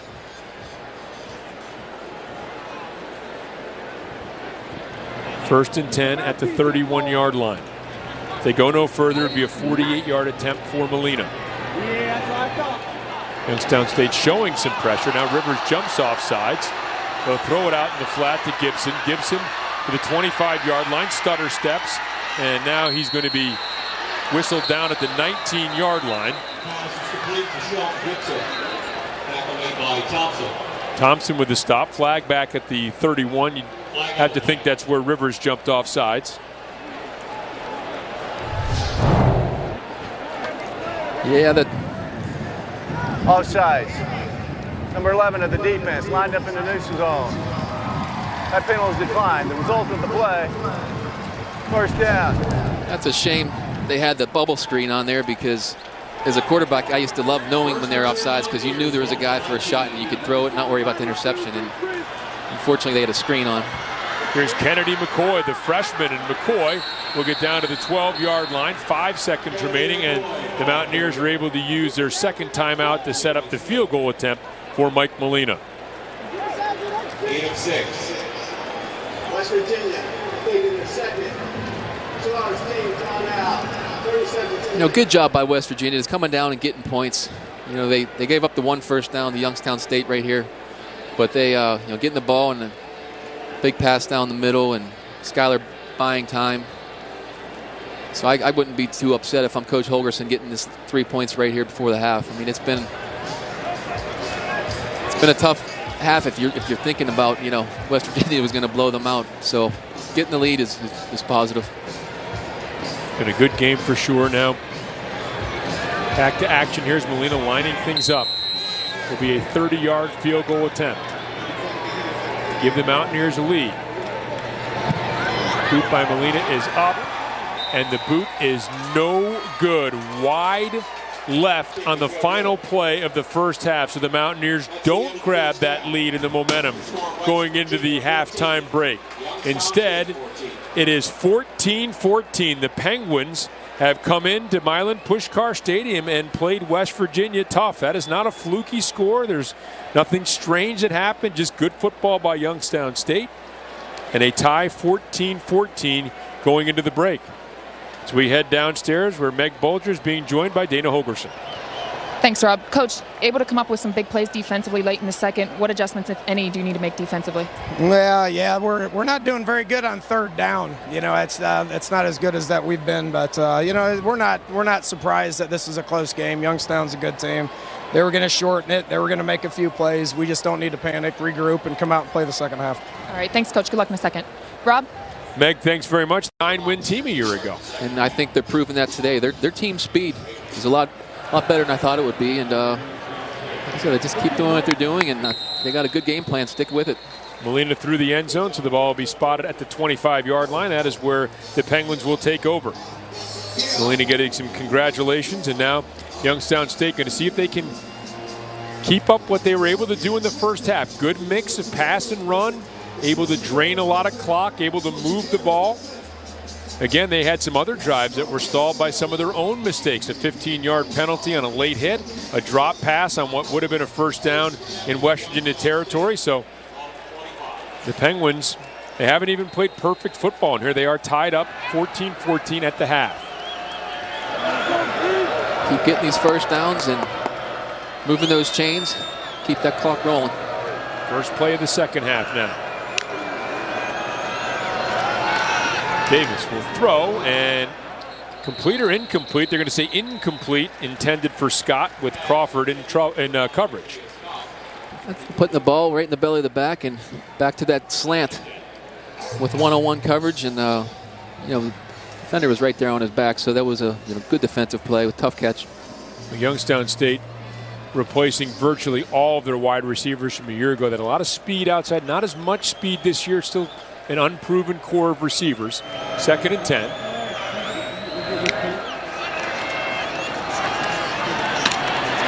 And the keep, and nowhere to go for Davis. In fact, he's dropped for a yard loss. Christian Brown and Sean Walters in defensively for the Mountaineers. Yeah, just a nice play. They got burnt with that earlier in the game in the first quarter.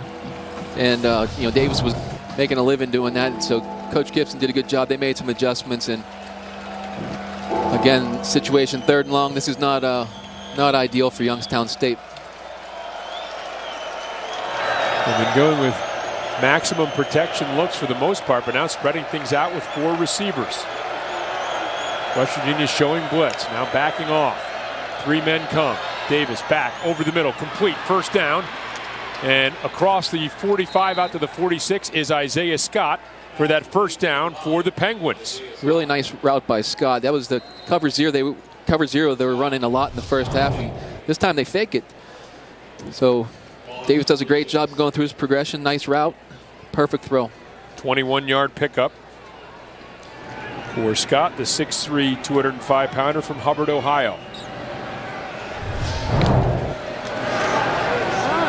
This is Tevin McCaster. McCaster off the left side. Wachuku hits him after a 2-yard gain. Just impressed with the demeanor of the Youngstown State team. They, anytime they have a little bit of a hiccup or a penalty or anything, they seem to come right back at it and have a short-term memory. So it's impressive for a team coming into a tough environment like this, and they're up to the challenge. Davis surveying the field. 2 tight ends, 2 receivers split to his right. Get the snap on the option.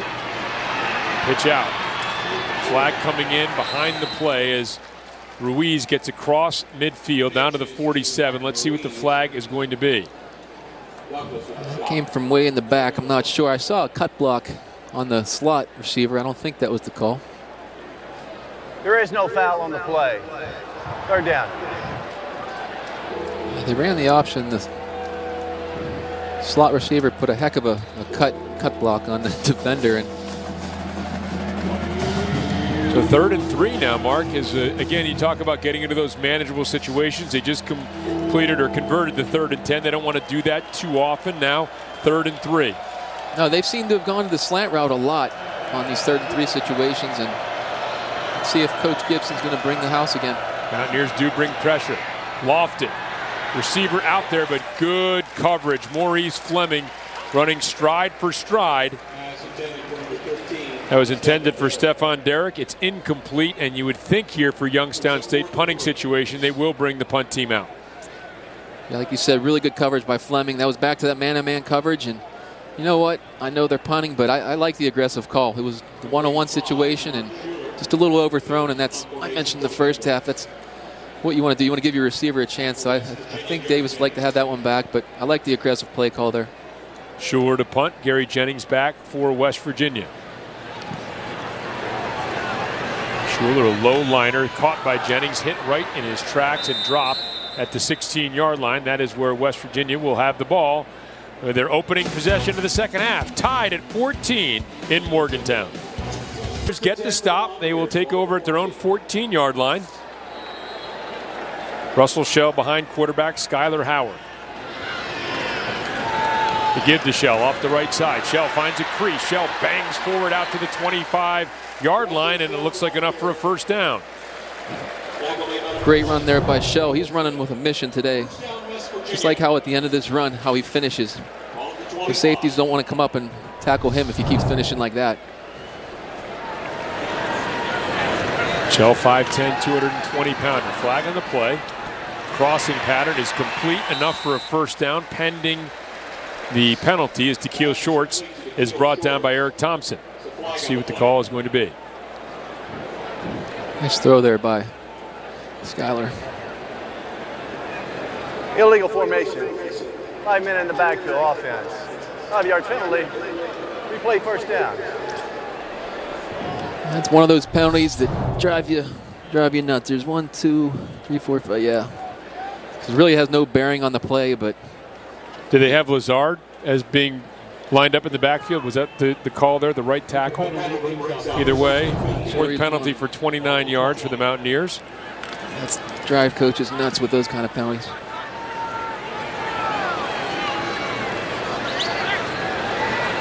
So it'll be a 1st and 15.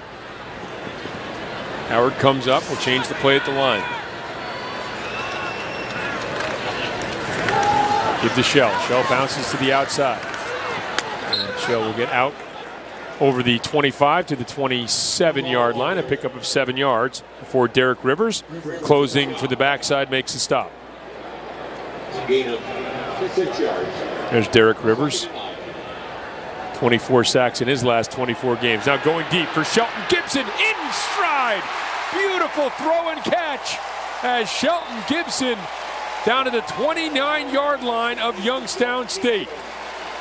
Another beautiful throw by Skylar Howard on one of these deep balls. He's been really accurate with his deep ball today. 55 yards right in the breadbasket. Gibson's speed is, once he gets going. There's Shell cutting back. He gets down to the 25-yard line to pick up a 4 on first down.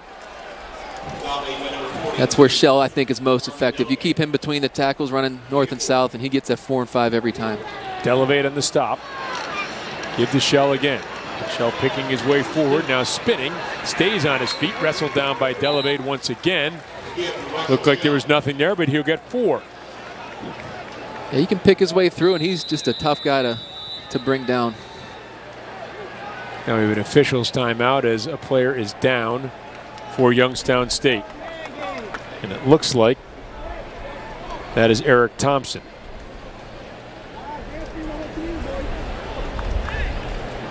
(14-14), 10:47 remaining here in the third quarter at Milan Pushkar Stadium. West Virginia looking to be a team avoiding a rash of upsets that is spreading through college football. Down here in the 22, I know Coach Holgerson, he wants to get to 7 here. The last week, I know he has to deal with the questions, the red zone questions, and they get old. And you work on it, and you work on it, and it just makes things worse sometimes because you press it. But 3rd and 2 is good. Get a first down and put the ball in the end zone. And this is back to the style of play they want to have.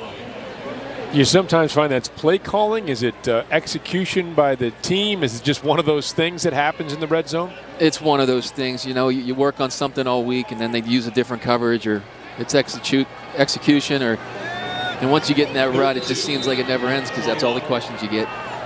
Crawford is checked in for Shell. He's behind Howard. Now Howard with Youngstown State showing blitz. Will scoot up under center. How about that? That's what he normally does when he comes up to mark to change the play. Instead, he stays under center, gets the ball, runs the quarterback sneak, and picks up the first down. Yeah, well designed. He usually does come up and give signals to the outside so no one can pick him up, and might have caught Youngstown State's D-line a little bit off guard. Yeah, he did. You can see guys with the knees on the ground, and other players were looking over to get a call to see if they wanted to change their defense. So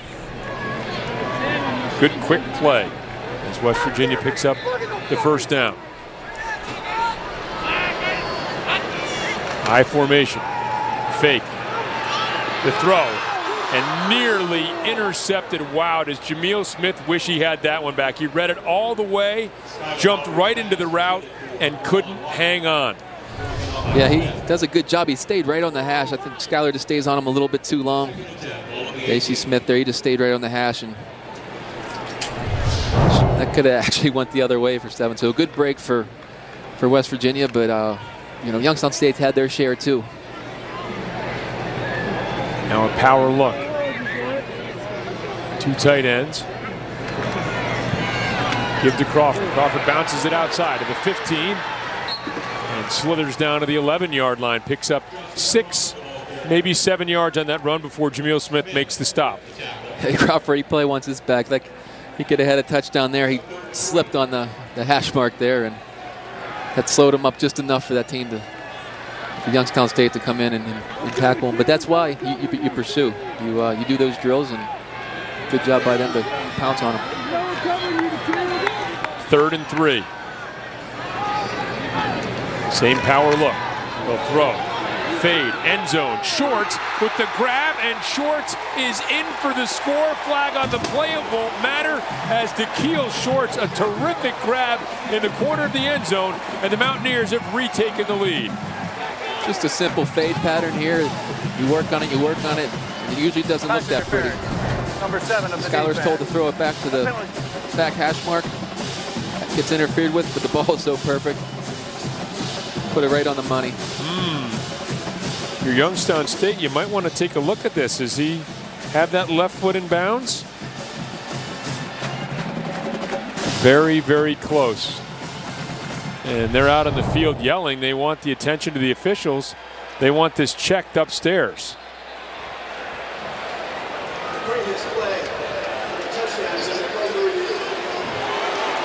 So even if they do not get a touchdown here, this will be a first down, but see if that right foot comes down first. Well, to me, that's foot on the line. Now, we don't have a definitive angle there. Maybe you could say we're extrapolating that his foot would be on the line. We're 1-1 today, so we got to be right to get above 500 here.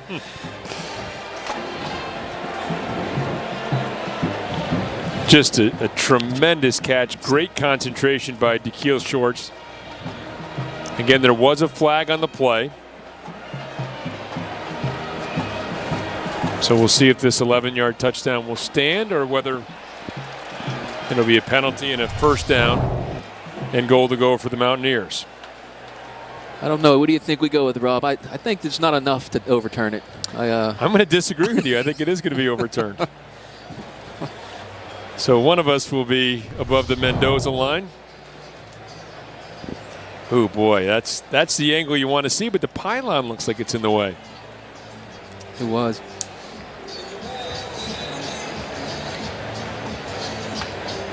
That is just a great catch by DeKeel Shorts. He's become such a terrific receiver. He and Skyler Howard, again, have really developed a great rapport. Wow, we can't tell, can we? We can't tell. Well, like I said, regardless, it will be a first down because of the pass interference. But if you're West Virginia, and as After further review, the ruling on the field stands. Touchdown. That's a relief. You're in the end zone and get that 7-point lead, and you erase that missed field goal before the half. One of us is 2 for 3 on calls. It's the same one that has 2 Pro Bowls on his resume. Would not be me. As Molina on to try the extra point.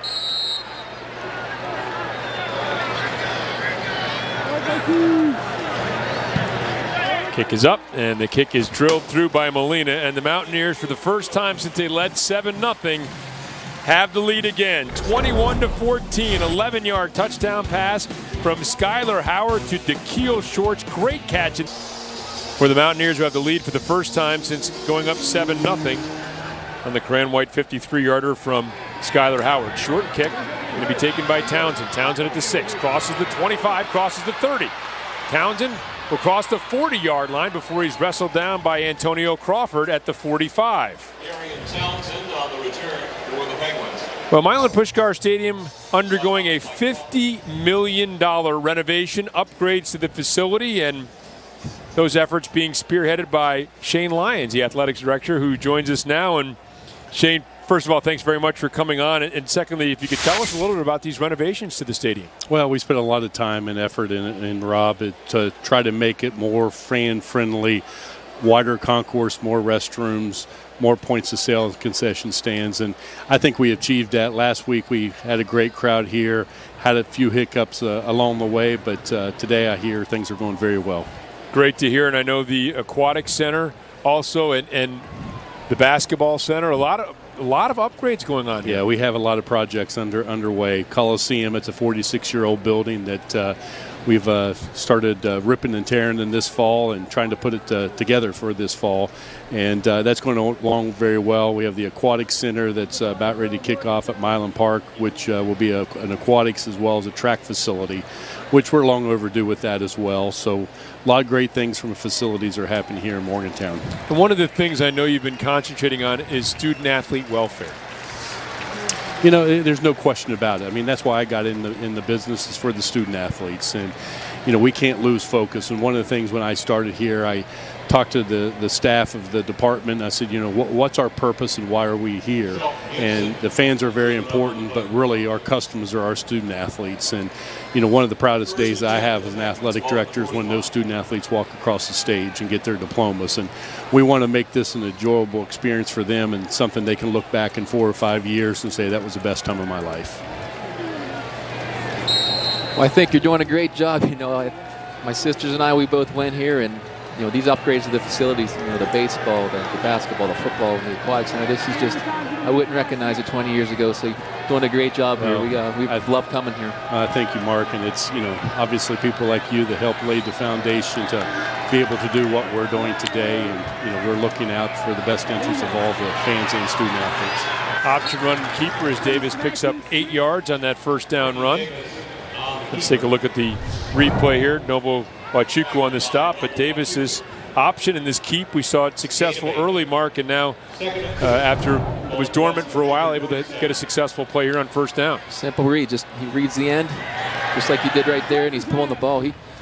That's not something that just happens overnight. He's got to really work on that, and Davis has really mastered that pulling that ball. And that mesh point's always dangerous. That's the fumble point there, and it looked like Ruiz wanted that ball, didn't it? That's what I said. It takes a lot of practice, and you know it seems and looks great on paper until you know the 10,000-hour rule. I think they've probably done that in their sleep. Shane, what's it like for you to be home back in the state of West Virginia? You know, it's really great. I mean, you know, it's very humbling, and to be able to think that coming back here 30 years ago where I received my degrees and helped run this athletic department is something that I don't take lightly, and I want to make West Virginia fans and student athletes very proud. Oh, boy, Patterson, that was right in the breadbasket for DeMond Patterson. Very well thrown ball by Ricky Davis. Incomplete. And I would imagine, look, you have your passion wherever you are, Alabama, wherever you've been previously, but I think coming home, that it's got to add a little something to it, doesn't it? It really does. You know, my family's from the state, still lives here, closer to my parents and my brothers and sisters and nieces and nephews, and so it's really special to be back here in Morgantown and, you know, help this university, which everybody loves in this state, to try to make this one of the best programs within the Big 12 as well as nationally. 2nd and 10. Davis back, under pressure looking, and just had to throw that one away, intended for Ruiz. You know, a big thing that a lot of fans look at is future scheduling. How do you figure that out? There's a lot of moving parts involved there, isn't there? There's a lot of moving parts, and, you know, a lot of people question about scheduling FCS opponents, and it shows you right here Youngstown State is a very well-coached program. But, you know, what I've looked at, you know, Rob, is looking at, you know, what we do in the Big 12, obviously looking at scheduling with the Pitts and the Marylands and the Penn States in the future years and Virginia Techs to keep, you know, it close to home a little bit. Then you have teams like Youngstown State as well coming into Morgantown. 3rd and 10. Mountaineers looking for a stop. Out in the flats. Ruiz is going to be hit by Crawford and dropped. Shane Lyons, thank you very much. Appreciate your time. Rob, thank you. Continued good luck. Absolutely. The Mark, upgrades, looking forward to that. You. A lot of great improvements being made to the West Virginia facilities here for the Mountaineers in a variety of sports, not just the big revenue generators, but the aquatic center as well. So good to see for all the future student athletes and current student athletes here in Morgantown. Schuler back to kick. Jennings back to receive. Jennings going to let that one go, and it's going to trickle into the end zone. So the Mountaineers will have the ball at the 20-yard line with a 7-point lead when we return. 7:32 remaining in the second quarter. 4-game series against the Reds. Skylar Howard back, late blitz coming, throws incomplete. Mark, you know, again, we talked about the timeouts used by Bo Pelini in that first half maybe tipping points in the game. Jamil Smith had a chance to pick one off in the end zone. Instead, the Mountaineers score a touchdown. You get the sense this is an important moment in the game right now. I think so. This drive is really important. I was actually going to bring that up. If West Virginia can somehow put a drive together and go up 14, that's going to change the whole complexion. But Gibson is hit and dropped immediately. Really fine defensive play by Kenny Bishop, who read that right away and jumped it. Yeah, number one thing is you got to be able to cut that receiver or defensive back or put a body on him, or that play is dead. But 3rd and 12, this is the same situation Youngstown State was just in. You don't want these 3rd and long situations. Just a lot of bad things can happen. Well, Derek Rivers, 24 sacks in his last 24 games. The Mountaineers have done a nice job blocking him. He's run wide again, and now Howard tucks. Howard looking for first down yardage, and he's able to get across the 30 before he's slung down by Leroy Alexander. And aching ribs or no aching ribs for Skylar Howard, he's able to pick up the first down. Well, you got to give him a lot of credit. He's sore with these ribs, but he's tucking it when he has to today and making good decisions. And getting a first down like that is huge, because I know Youngstown State, if West Virginia can score here, they don't want to get in that shootout game. They wanted to play just like they did in the first half. Howard will give to Shell. Shell picking his way forward.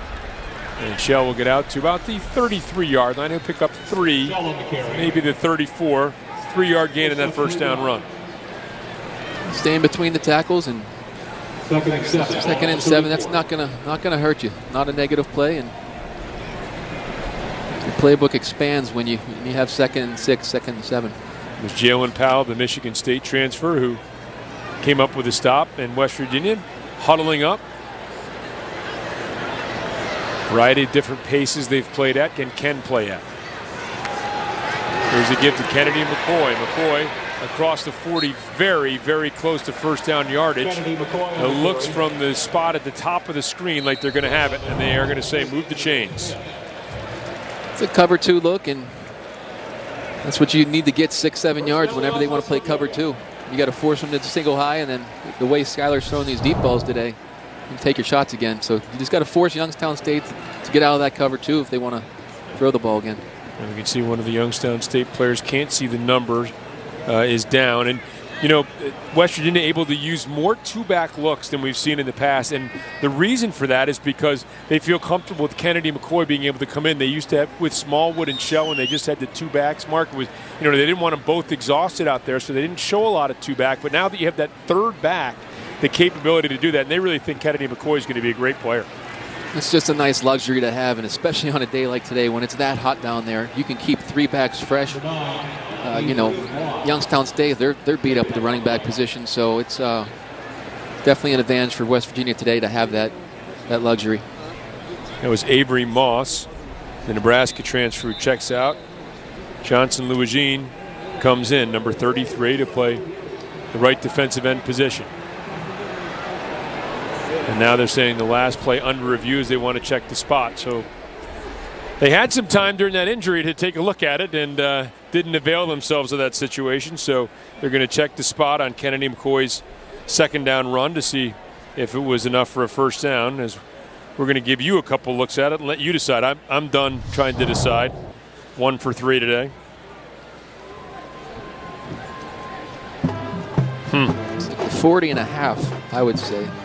That's what it looks About like to me, is. but I don't want to. Hey, referees want camera time too, so he had to wait. I don't want to encroach on your 2-1 record here today. I'm 1-2. Oh, they got it about the 41. Okay. Yeah. Will they overturn this for a half a yard? You think? Because a half a yard, it's not a first down. I'm going to say no. 156 yards rushing for West Virginia. Boy, that is awfully close.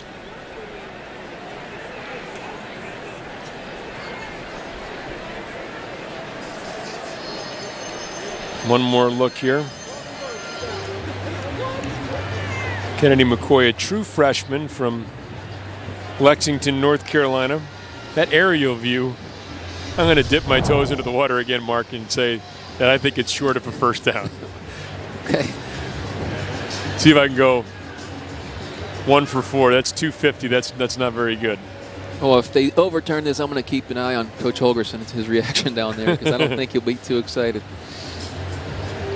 Like we said, this is such an important drive for Youngstown State, to hopefully, keep them, West Virginia, out of the end zone, because, like I said, they do not want to get in a shootout game.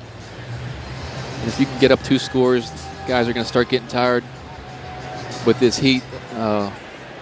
It's exactly what West Virginia wants. After further review, the ball will be spotted at the 40.5-yard line, which brings up 3rd down. 2 and 2. You were right. I said 40.5, and then I said they won't overturn it, so I kind of contradicted myself there, don't I? Not going to give you credit for it. Marked at the 40.5, and it'll be 3rd down. West Virginia 8 of 11 on 3rd down. This is obviously the very definition of a manageable 3rd down situation.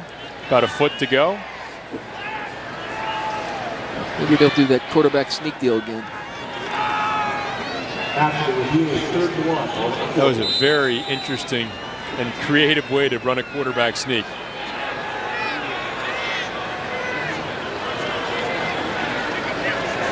Well, right there, it looks like 2-3 techniques. He could do it. Youngstown State showing pressure.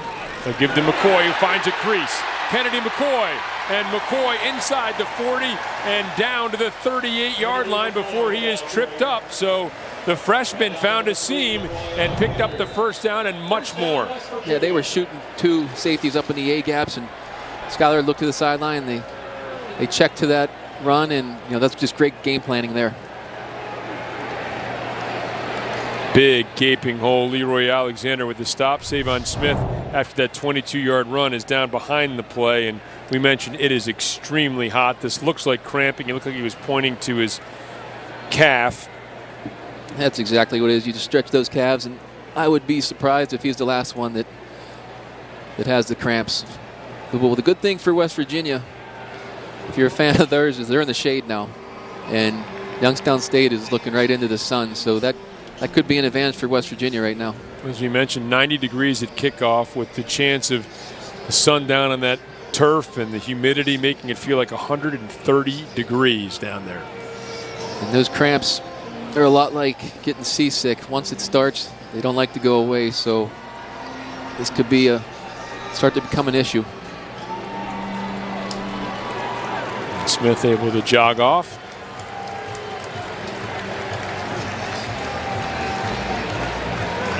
Boy, sometimes if you haven't had a cramp in a while, you forget just how painful they can be. Well, I don't think you and I are out of the woods, so if one of us drops or if anyone hears a noise, that could be us cramping up here. As I've gotten older, I've moved to the lack of muscle, and you have to have a muscle, right, to get a cramp, I believe, don't you? I wouldn't know. I never had muscles.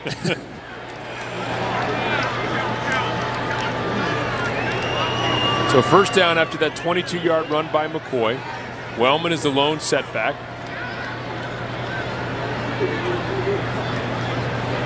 Howard will move him from his right to his left.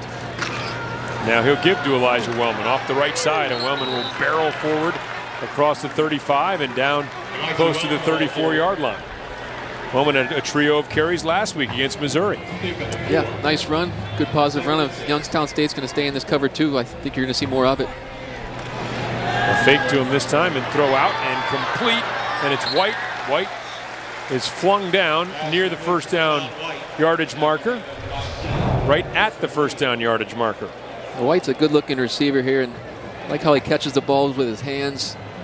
And the more receivers touch the ball when he's a young kid, the more confidence they get, and it's amazing what just catching the ball does for their confidence, and that's everything with a receiver. And quarterback sneak as Howard picks up the 1st down. We talked about confidence earlier today. Karan White with his first touchdown reception, so that's a confidence booster. And here's that quarterback sneak again. Yeah, I think they saw something on film. They're really not lining up a nose tackle over the center on these short 3rd downs, so another good game plan. Flipped out to Jennings. Jennings will get across the 15 and will pick up 1st down yardage again. Mark out of bounds at the 14-yard line. Yeah, the key on these look screens is catch the ball and get going, because the more you dance around, there's 8 other white jerseys coming. So he does a great job catching the ball, getting yards. Devontae Mathis, good job of blocking as well. There's a give to Wellman. Avery Moss has checked back in and makes the stop right at the line of scrimmage. No gain for Wellman. There's certainly no fight being given up by the D-line here in Youngstown State. They're still playing really hard to the run. Howard now will keep off the right side. Howard will burrow forward down to the 5-yard line, just short of a first down. Nice design play there. They ran this look screen a couple plays, and they faked it there and had a nice off-tackle play with the quarterback. Pretty much as good as a block, right? You freeze those outside defensive backs. They can't come in and help out. Sure, yeah. You got the linebacker who's in no man's land. He doesn't know if he has to run out to the receivers or stay inside, and well designed. Third down.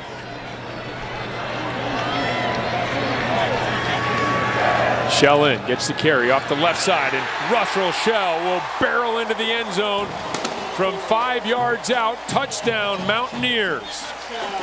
Just a great run. He's so hard to bring down between the tackles, like I've been saying all game. And we do have a flag. I think they may have called holding. Holding. 62 of the offense. 10-yard penalty. Replay third down. You know, just a tough run by Shell there. And just when you think all the momentum's going to West Virginia, one holding play can hurt that. Kyle Bosch called for the hold right there in the center of your screen on Lamont Ragland, who's trying to come down. I saw little hands to the face, and maybe that's why he called it. You could call that every play if you wanted. And you talked about red zone and some of the things that happen, and right there you've got a touchdown in the red zone. We'll see what happens now, but a little bit more difficult here now, backed up to the 16-yard line. Howard back, blitz coming.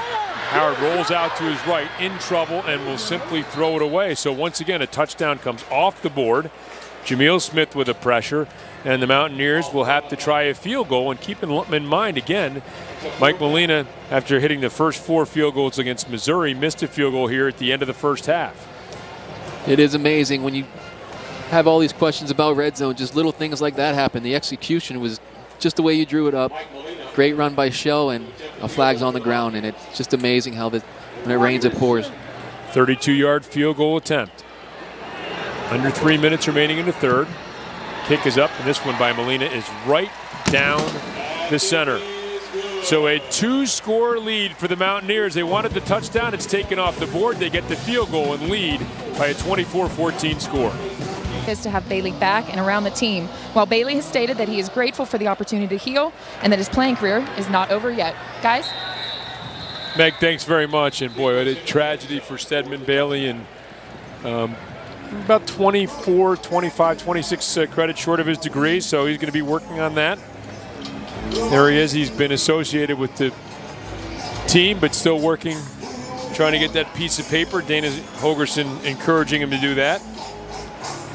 He's looking on after his Mountaineers complete a 14-play, 65-yard drive. Time of possession, we talked about that, Mark, now just about even in this game as the Mountaineers have rallied to take a 10-point lead. Yeah, I know they only got 3 points there, but that was an impressive drive until the holding call. But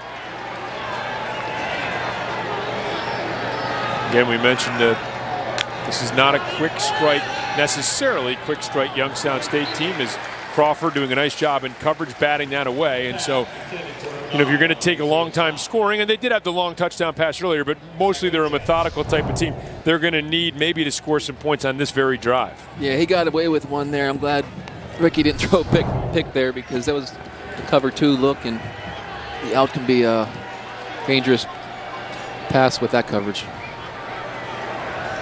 A White coming up showing blitz. Now he'll drop back. Now another look for Davis. Cat and mouse game. Davis looking, throwing, and complete. Boy, almost undercutting that, looking for the interception.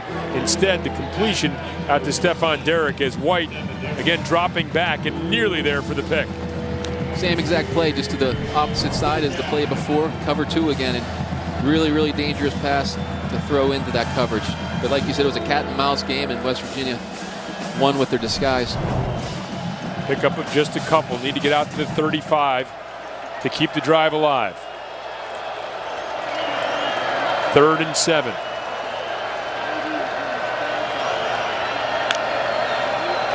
Mountaineers showing blitz, crossing pattern, and it is dropped. Incomplete. Crawford coming up hard on Darian Townsend, and Youngstown State will be forced to kick it away. Just that slant pattern they've been going to all game. Try to get a little pick, but great route recognition. And he probably heard some footsteps. That was the man coverage again. He had one-on-one down below. Don't know if that was part of his read. But good job by West Virginia getting off the field. Schuler back in punt formation. Another high booming kick. Jennings back at his 26. Jennings makes one man miss. Stays up the center of the field, crosses the 40, gets out to the 43. Nice 17-yard return by Gary Jennings. Get the inside scoop on every WVU football game with Mountaineer Game Day on Root Sports. Tune in Saturdays to preview the Mountaineers' upcoming game and get an in-depth look at their 2016 season. It's all a part of Wild and Wonderful Sports, and it starts Saturdays at 11 on Root Sports. Well, great field position for West Virginia here. It was one of the very rare 3-and-outs for Youngstown State today. And McCoy going in motion. Fake. Howard wants to go deep. He's got a man out there. It's Gibson. Floated. Gibson. The grab. Gibson the touchdown for the Mountaineers. 57 yards. Another long one from Howard to Gibson. That's the same play they've been running all game. And I mean, the coverage is there. It's cover 2, but the safety didn't get off the hash in time. And Gibson's speed. And obviously the perfect throw by Skyler. I mean, the coverage is there. It's just Gibson just running by guys and Skyler putting it right on the money. Just what the doctor ordered for West Virginia. Well, for the 3rd time in his career, not counting that Cactus Bowl, but in regular season play, Skyler Howard has thrown for 4 touchdown passes. Did it last year against Maryland and at Baylor. Mike Molina on to try the extra point. These big plays have really hurt Youngstown State today on defense, and they're doing a good job inside, but they're setting these up, and I think the speed's just a little much for them outside. Yeah, just a fake up the middle, and again, the safety just doesn't get over in time, and the speed of Gibson just was too much. Well, one of the other things, too, and the speed's wonderful, but, boy, those have been 3 long throws right on the money by Skyler Howard, catching his receivers in stride. I mean, you couldn't have thrown them better, and also his fade route was perfect. So he's been, other than 1 or 2 throws, he went a little behind. I mean, he's been right on the money, and that's impressive with his rib deal. And he gets the week off next week before they play BYU, so that's the perfect time to have that bye week.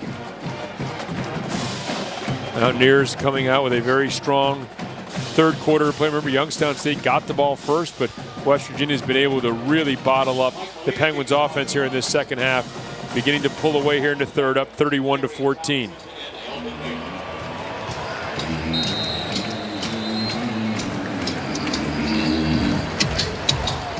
And Molina set for the run-up and the kick.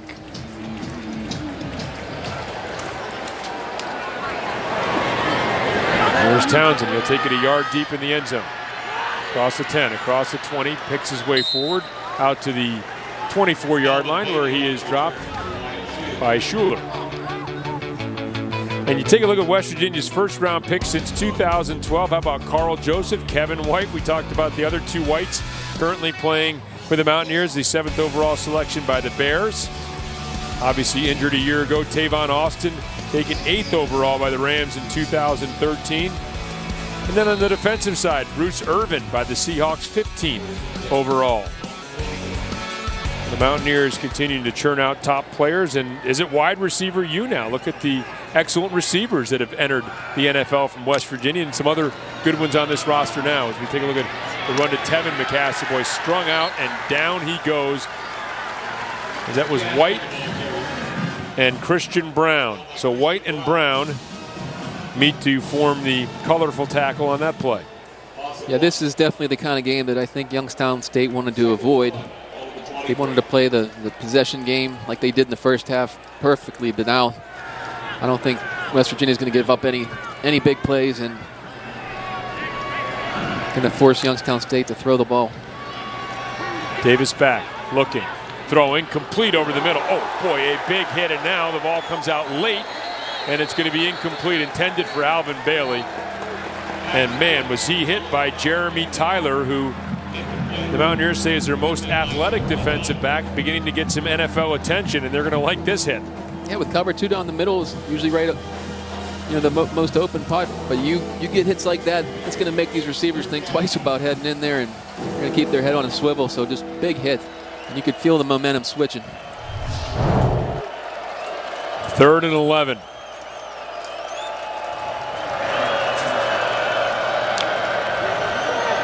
Mountaineers rushing 3.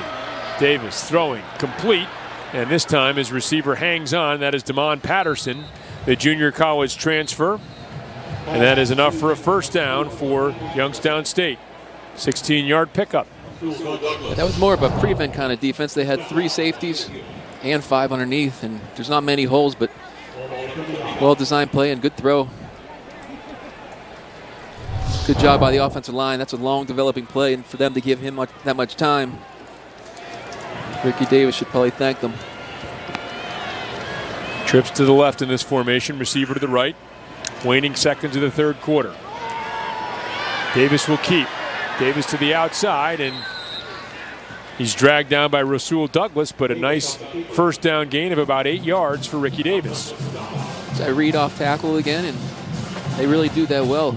He's been real effective getting 6-7 yards on each attempt.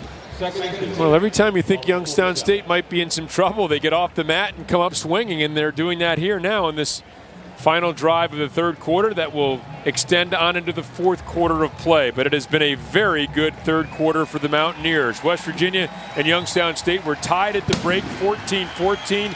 West Virginia has now scored 28 unanswered points, down at 1 point. Concluding play, Central Michigan tops number 22 Oklahoma State. Ohio dropping Kansas as well. So West Virginia looking to avoid the upsets, and I guess it's become cliche a little bit to talk about upsets, and there aren't that many upsets anymore in college football, but anytime you see a school from a MAC against a Power 5 team, a school from an FCS moving up to the FBS ranks, you're a little surprised to see the bigger school on the short end of the stick. Yeah, it's amazing that Oklahoma State came today, but kids that want to play right away now, they go to these smaller schools because they'd rather play 4 years and sit for 3 and play 1. Play action pass. Davis looking in trouble. Oh my, just able to get out of it, and wow, that was very close. Xavier Preston there. I don't know if Davis intentionally threw that too high, but avoided what could have been a disaster. He takes a really big shot here at the end of the play, and like you said, it's really lucky to get away with that one. That could have easily gone the other way for 6. 2nd and 10 after the incompletion. There's Xavier Preston. Very, very talented junior linebacker. Split backs, give up the middle. And it's Ruiz. Again, trying to get into mark that 3rd and manageable. Al-Rashid Benton on the tackle, but nice, good, solid 4-yard gain. Going to bring up 3rd and a short 6. 3rd and 5, 3rd and 6.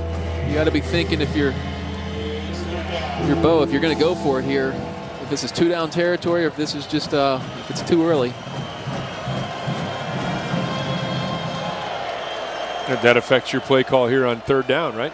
You could still run the ball if you're going to go for it on 4th down too. Washington is showing some pressure, and here they come on the blitz. Davis steps up, throws out in the flat, incomplete.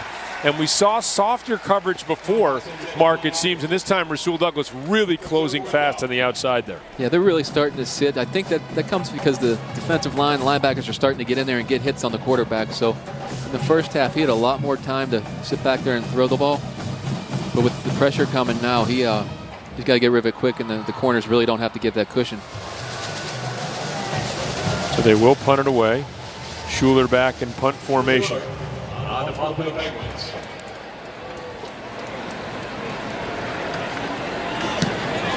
And he's going to aim one for the corner.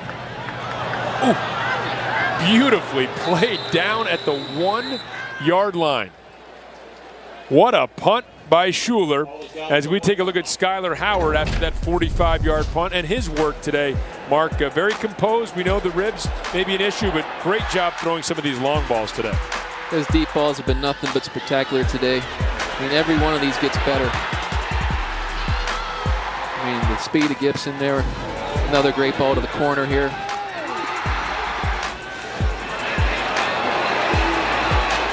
There it is again, Gibson's speed and the balls. I mean, they're not easy balls to throw. They look like it, but he's perfect rhythm, perfect air, and letting them run underneath it. Mountaineers will have the ball at the 1-yard line. Give off the right side, Crawford, and Crawford is taken down. Nice open field tackle by Jamar Pinnock. Good play there. Just get a little bit of breathing room. The last thing you would want is a safety here. Look at the difference in the first half and then the third quarter for the Mountaineers, scoring as many points, actually more points obviously, and racking up those yards as well. So I think the time of possession has been huge too in the third quarter, the way they were able to flip it. Play action pass. Howard looking, throwing it, almost intercepted, then almost caught as well. 50-50 balls, David Rivers and White were battling for it. Yeah, play action pass out of the end zone. Couldn't see that coming, but he does a good job getting rid of it. But wow, White has his long arms, so that was a good play to play a little bit of defense there. They've had a couple of opportunities, Youngstown State, to make some plays defensively. Not to undercut their effort by any means. They had a very, very solid ball game. Now, 3rd and 8. Howard will give to Crawford off the left side. And Crawford, squirts out of that massive humanity and is able to pick up a couple more yards, but short of the first down. And so West Virginia will have to punt it away here. Again, I think getting 3-4 yards there is good. You give your punter a little more room in the end zone. You practice, the 15-yard snap, and then all of a sudden you're taking it from 10 yards. That could cause an issue, but good play call there. And like I said, kickers, you never know what's going through their minds. So for him to be back to a normal position is good. Billy Kinney back to punt it away. Alvin Bailey back deep. Kinney just hammers one. It's Townsend back deep. Townsend at the 42. And tries to stay on his feet. And boy, when he cuts back into a mass of blue and gold, and down he goes at the 41-yard line. The kicking of Billy Kinney, the Morgantown native. You hope it's just a cramp. He's only had to play 3 or 4 plays. Here's a handoff to Ruiz. Ruiz finding some room. Ruiz spun down, but gets down inside the 45, down to the 43. Douglas with the stop. Douglas with the stop. Speaking of kickers, I used to have to watch Youngstown State with my time with the Rams because our kicker, Jeff Money Wilkins, was with us for years, and he's a Youngstown State grad, and he used to have us watch them in the locker room. With apologies to Paul McFadden, I think Jeff Wilkins, 2003 Pro Bowler, probably the most prominent of the Youngstown State kickers that have made it to the NFL. Zach Kennedy might be the next, but Wilkins an awfully good one. He was really good. He's actually recovering from a leg injury from a flag football game we had 6 weeks ago, so get better there, Jeff, if you're watching. 2 tight end look. 2nd and 7. Fake to Ruiz. Rolling. This is Hosick in the game now, nearly intercepted. So Trent Hosick has checked in at the quarterback position. Douglas nearly got his hands on it. Hosick, a junior college transfer from Arizona Western, who began his career at Missouri. Had a roll out to get him going in the game for his first pass, and that ball should have been intercepted. Hosick 2 for 2 last week in his first action as Youngstown State won comfortably 45-10 over Duquesne. A 3rd down for Hosick.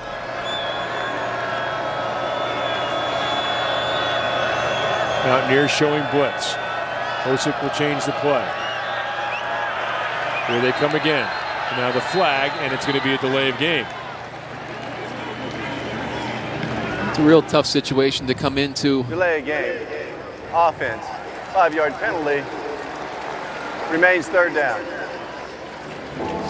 Down 17 points and thrown into the fire, but this is where you get better when you haven't played a whole lot. You might as well learn on the run. 3rd and 12 back to the 45-yard line. Need to get to the 33 of West Virginia. Hosick back.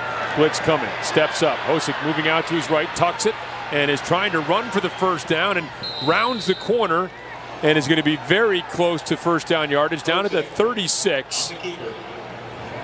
Probably close enough at least where you'd think about going for it here on 4th down. Yeah. Defensive coordinator Gibson brought the house there that they were doing in the first half a bunch, and nice job to avoid it and get some positive yards. And I think we got some more cramping going on. Brings up 4th down. Yep, we sure do.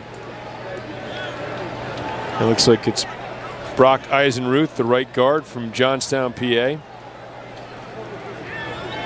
But it's not Brock Eisenruth, it's Justin Spencer. Yeah, Eisenruth not healthy enough to play today. Spencer from Indiana, Pennsylvania.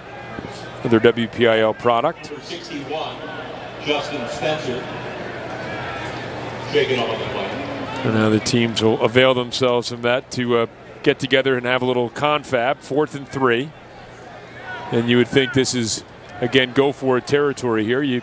I suppose you could try a long one by Zach Kennedy. You need 3 scores, but they're going to keep the offense out on the field. Ruiz will come out, Hosick under center. Youngstown State down 31-14. 11:05 and counting remaining here in the 4th quarter. Now West Virginia wants to talk things over. Tony Gibson, the defensive coordinator, will rally the team around him to talk over this 4th down play. I think there was a little confusion up top with the 2 defensive backs. If you missed today's Mountaineer game day, you missed a So Youngstown State going for it on 4th down, 31-14. West Virginia. 4th down. Youngstown State going for it. Hosick back, throwing out into the flat, and it is complete. Is it enough for a first down? It is. As Alvin Bailey makes the grab, Rasul Douglas in coverage, and Youngstown State picks up the first down, 2 for 2 on 4th down now this season. That was not an easy throw from the left hash all the way outside. Puts it right on the money. In college, the hashes are a lot wider in the NFL, so I used to dread those kind of throws, but impressive throw on 4th down.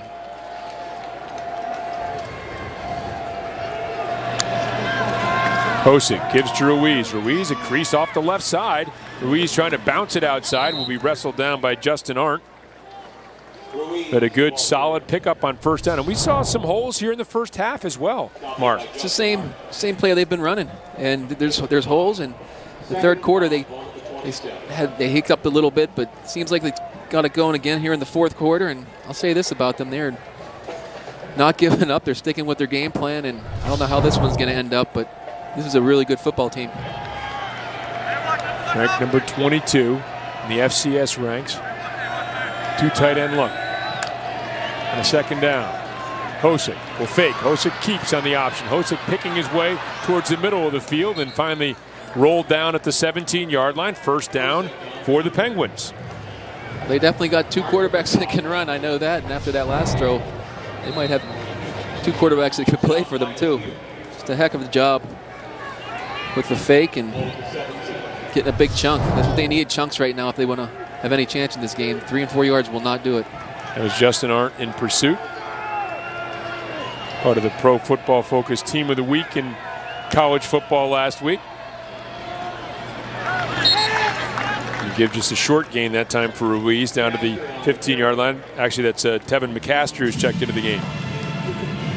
West Virginia's still playing 1-on-1 outside. They're actually giving that cushion a little, so I don't know if this is time for Youngstown State to maybe take a shot to the end zone if they give them the same coverage to try to get a quick 6, but probably have to pick up the pace here starting in a little bit here. Under 15 on the play clock on a 2nd and 8.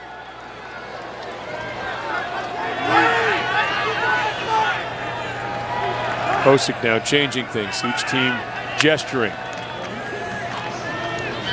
Hosick wants to throw. Now he's going to keep. Hosick to the 10. Hosick inside the 5.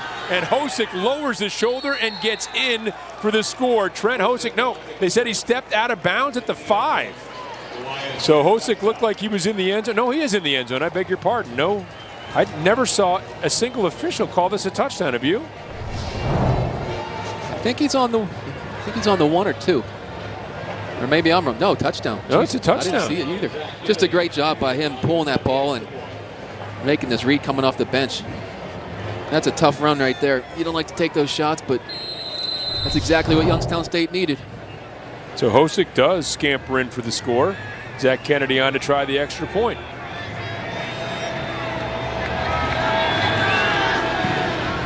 The kick is up, and the kick is good, and the lead is back down to 10. A 9-play, 57-yard drive, and it's West Virginia 31, Youngstown State 21 after Hosick's touchdown run for the Penguins. Is cut to 10, 31-21. Kennedy with the boot. And it's going to go deep into the end zone, so Shelton Gibson will watch it sail over his head, and the Mountaineers will have the ball at the 25-yard line. And so Youngstown State, if people were expecting them to roll over, they were mistaken. Really impressive that Trent Hosick can come in off the bench like this. I much preferred when I was starting to be in the backup. I was 1 year in Baltimore as a backup, and you didn't know when you're going in, but you had to prepare the same. So for him to come in and that fourth down pass across from the hash was really, really impressive. And I mean, the run was something else too, but that fourth down pass was crucial. First down for the Mountaineers. This is Shell off the right side, and he's dropped after a 1-yard gain. Wanted to ask you, Mark, what are the biggest, now it's become more in vogue to have 2 quarterbacks. It wasn't really when you were playing. So maybe guys have planned moments where they know they're going to come in. But what is the biggest challenge if you don't know you're going to come into a game? If you don't know, it's kind of not like baseball where they give you as much time as you want to warm up. It's football. It's pretty much you're coming in. Everyone's been playing 2 or 3 quarters and they're loose. And today you wouldn't be cold, but your muscles aren't warmed up. Howard back out in the flat, and Shell. And another point. Normally sure-handed, drops that one.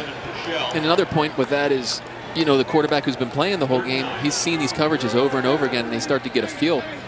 It's a different view from the sideline, so you're coming in and you're learning on the fly because pitchers don't do it justice.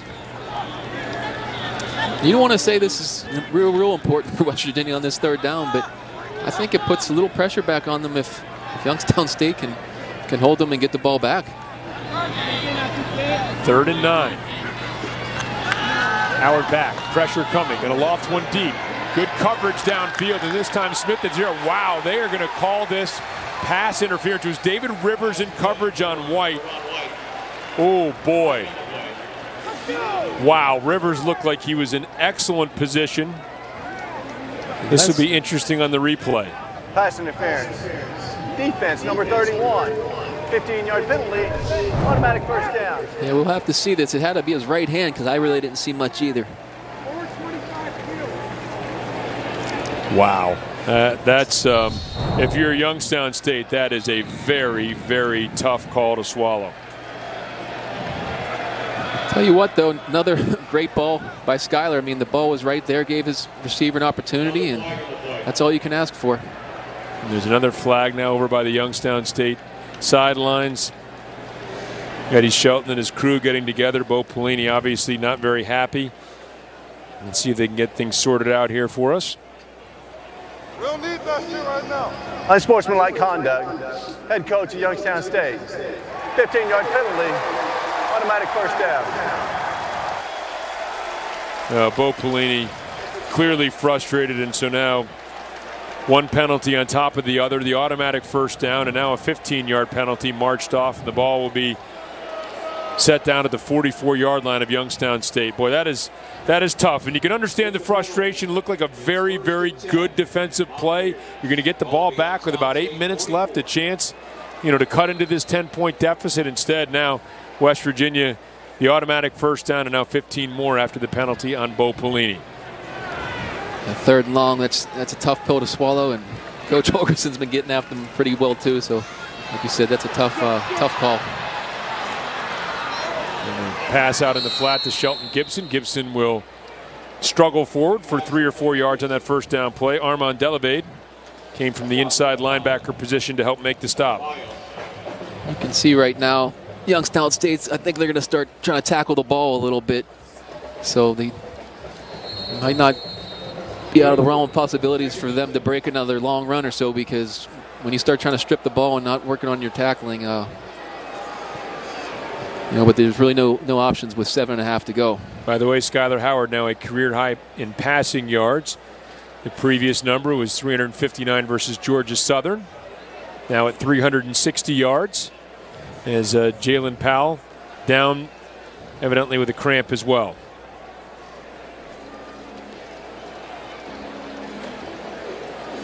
And it is a busy day for the training staff on both teams, running out there with that water to keep everybody hydrated, something you mentioned even before the opening kickoff. This is the day to be keeping those fluids running through you. Yeah, and like I mentioned earlier, I think this second half is a huge advantage for West Virginia having the shade the whole half. I mean, I guarantee it's 20, 30 degrees cooler on their bench.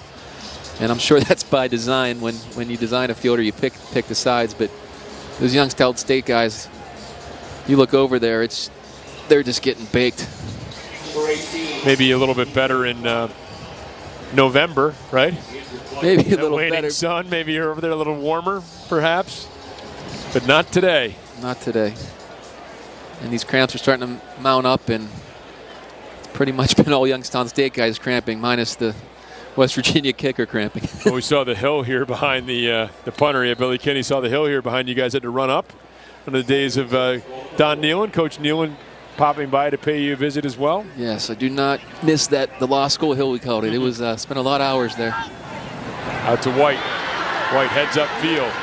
And White is going to pick up first down yardage. You mentioned trying to tackle the ball. That was exactly what Shamil Smith was trying to do there. You're going to see it's going to look like poor tackling, but this is what their coach do right now, is try to go get that ball and get a turnover. You mentioned Coach Nealon.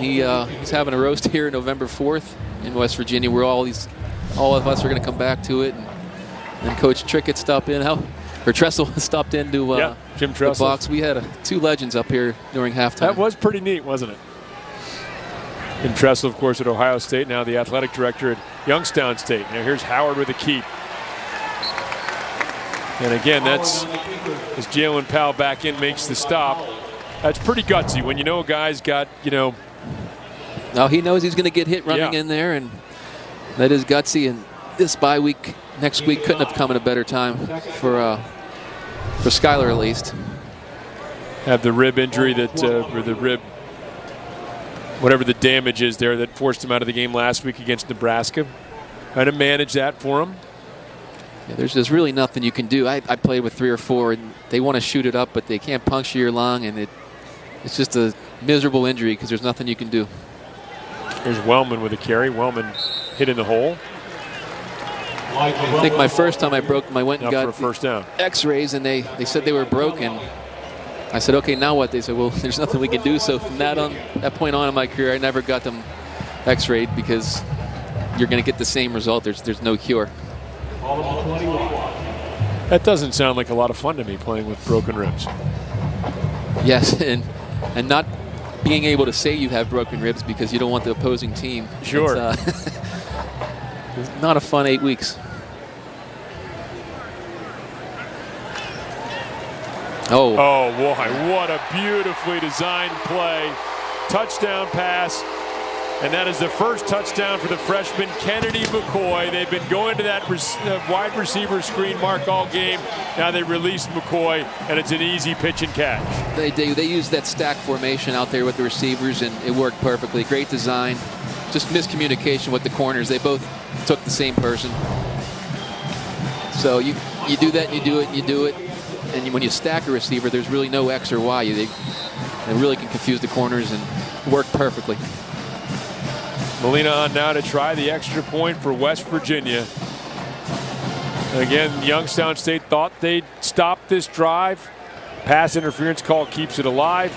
Molina, extra point kick is up.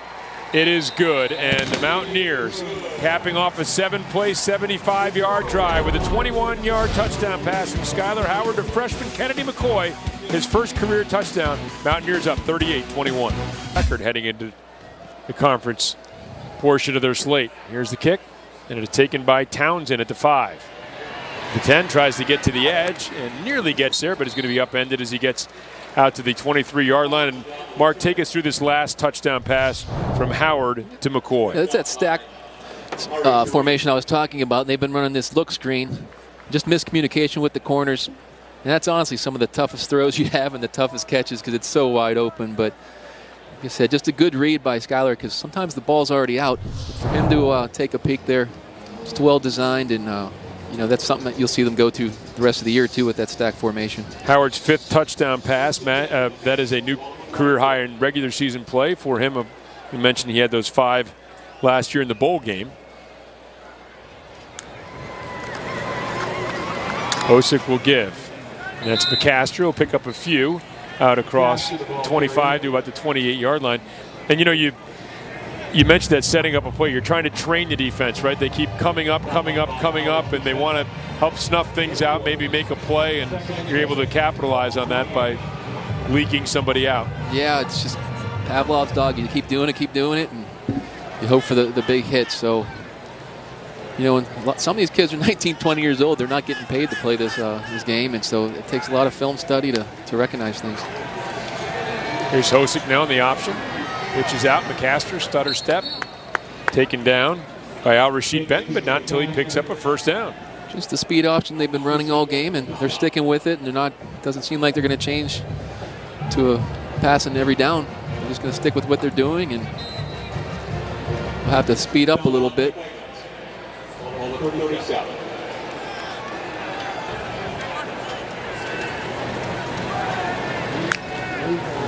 Hosick, high snap. Looking, throwing out. Oh, boy. Dangerous pass, but a great move by McCaster, able to hang on to that ball. What concentration, and pick up 8 yards before Kaiser White can make the stop. Yeah, just a tough catch knowing you're going to get it. Fortunately, he was able to avoid it, but great job by Hosick getting that ball. That could have easily been a fumble for a touchdown, but to get 8 yards there, if you're a Youngstown State fan, that was a 1 in 10 times deal. Pride themselves on toughness in Newcastle. That's a tough play by Tevin McCaster there. And McCaster will get the handoff. He'll pick up the first down. Stopped by Jared Harper. Boy, they're just hammering away here, Youngstown State. Hammer away, and just hope they hit a big one. I think that's the goal right now. They're going to stick with what they're doing and take a shot, but you'd have to think West Virginia is just going to stay in a cover 2 kind of show and not let the big play happen. But I know how coaches are. They don't want to give up the yards and use the cheap yards at the end because they count too. Under 3:45 remaining here on the snap of that ball. Now Hosick looking to get outside, and Hosick will scurry across the 50 into West Virginia territory, out of bounds at about the 49-yard line. Nice job by his receiver Patterson there protecting him. He was running to the sideline, and he took on a pretty big linebacker to keep the quarterback Hosick from taking a hit. So I know when they watch game film, he'll thank him for that. Someone was going to take a blow, and Patterson had the option, so he took it upon himself, right? Took it for him for his QB.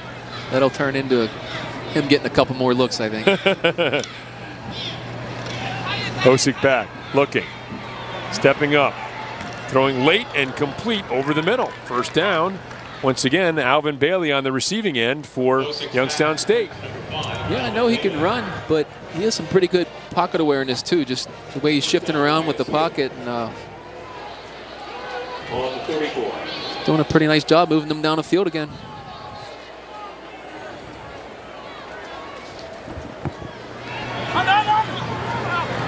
Hosick over the middle, complete. Finds his tight end, Jacob Wood.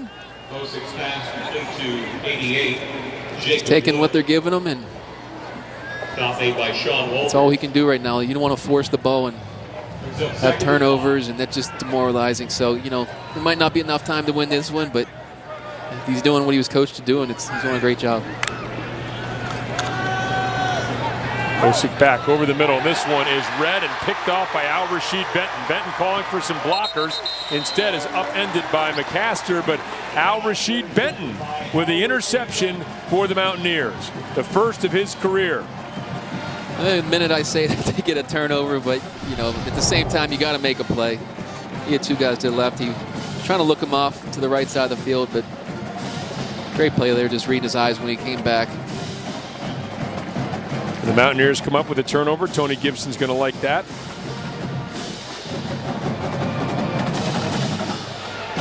William Crest Jr. has checked in to play quarterback here for the Mountaineers in the waning moments of the 12th game for the Mountaineers, in which they have 600 or more yards of total offense under Dana Holgorsen, 602 yards in this game. And here's Crest. He'll keep. Crest banging forward across the 35 out to the 36. He'll pick up 8 on that keeper. I guess this means that Skylar Howard's done, and well-deserved break here. And like I said, he gets that next week off, which will be huge. But I don't think he could have played better today under the circumstances. And his deep ball is going to be something to see for other teams on film. And really going to have to worry about that deep threat now with the way he's throwing those. 5 touchdown passes for Howard. Crest will keep off the right side, designed run. He'll get out to the 43-yard line, move the chains once again for the Mountaineers. Crest came in last week and gave up the ball, and I know he wouldn't do that, but the defense bailed him out. So it's good to him to get back in there, get that bad taste out of his mouth, and take a couple hits. There's nothing like just getting reps in the game. Yeah, we can't really simulate it in practice, can you? No, it's a totally different deal. You're going against ones versus ones in the game, and they're not your teammates. They're coming at you hard, and a lot of teams won't even let them hit your quarterback. So this could be the first time he got hit in weeks.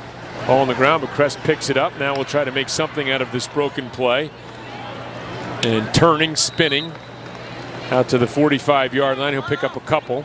On the keeper. Perhaps one more play for West Virginia. Situations like this, you just don't want any injuries, but at the same time, you're still coaching your guys. But I'd be surprised if West Virginia just didn't take a couple knees here and be as healthy as they are right now going into that big BYU game. Cramping issue once again. That's DJ Thomas being worked on. And there's Skylar Howard. Has to be happy with his 2-0 start for the Mountaineers. 48 seconds away from officially making it 2-0. I'm just impressed with the way they came out in the second half. It was not looking good at halftime. And, for them to come out and get 7, or 7-3, then 7, it's, I don't know what coach said at halftime in there, but he got their attention, and both sides of the ball played a lot better. And what will the team now with a bye week? When do you really begin your focus now on the next opponent and start working maybe on some of the things over this next week in practice, the things that you need to work on for your team? Yeah, I think you give your guys a couple days off, but when you come back to work, every coach is different, but you work on your stuff and what you think you need to work on. Maybe give the guys a little less reps and let some of the younger guys actually get some work and get everyone healthy. Results in a 10-second runoff. He has elected to take that option. Please set the game clock to 38 seconds. Clock will start on the ready. So again, the defensive penalty there to try to prevent teams from using that as a quasi timeout. So they'll take the clock from 48 seconds down to 38 seconds. And that's the players, but these coaches, I guarantee, if not tonight, tomorrow, they'll be looking at BYU already. And the Mountaineers, one more snap, and they will have an 11-game non-conference winning streak. Low snap to Crest. Hand up on the left side, and that will do it. The final run of the game goes to Justin Crawford. I think we got one more flag. Oh. Holding. Number 5 of the offense. 10-yard penalty. Replay second down. Javon Durant whistled for that one. Dana Holgerson was already well out onto the field. Now we'll have to retreat for just a couple more seconds. His team will improve to 2-0. Big test coming up after the break against BYU, and then on into Big 12 conference play.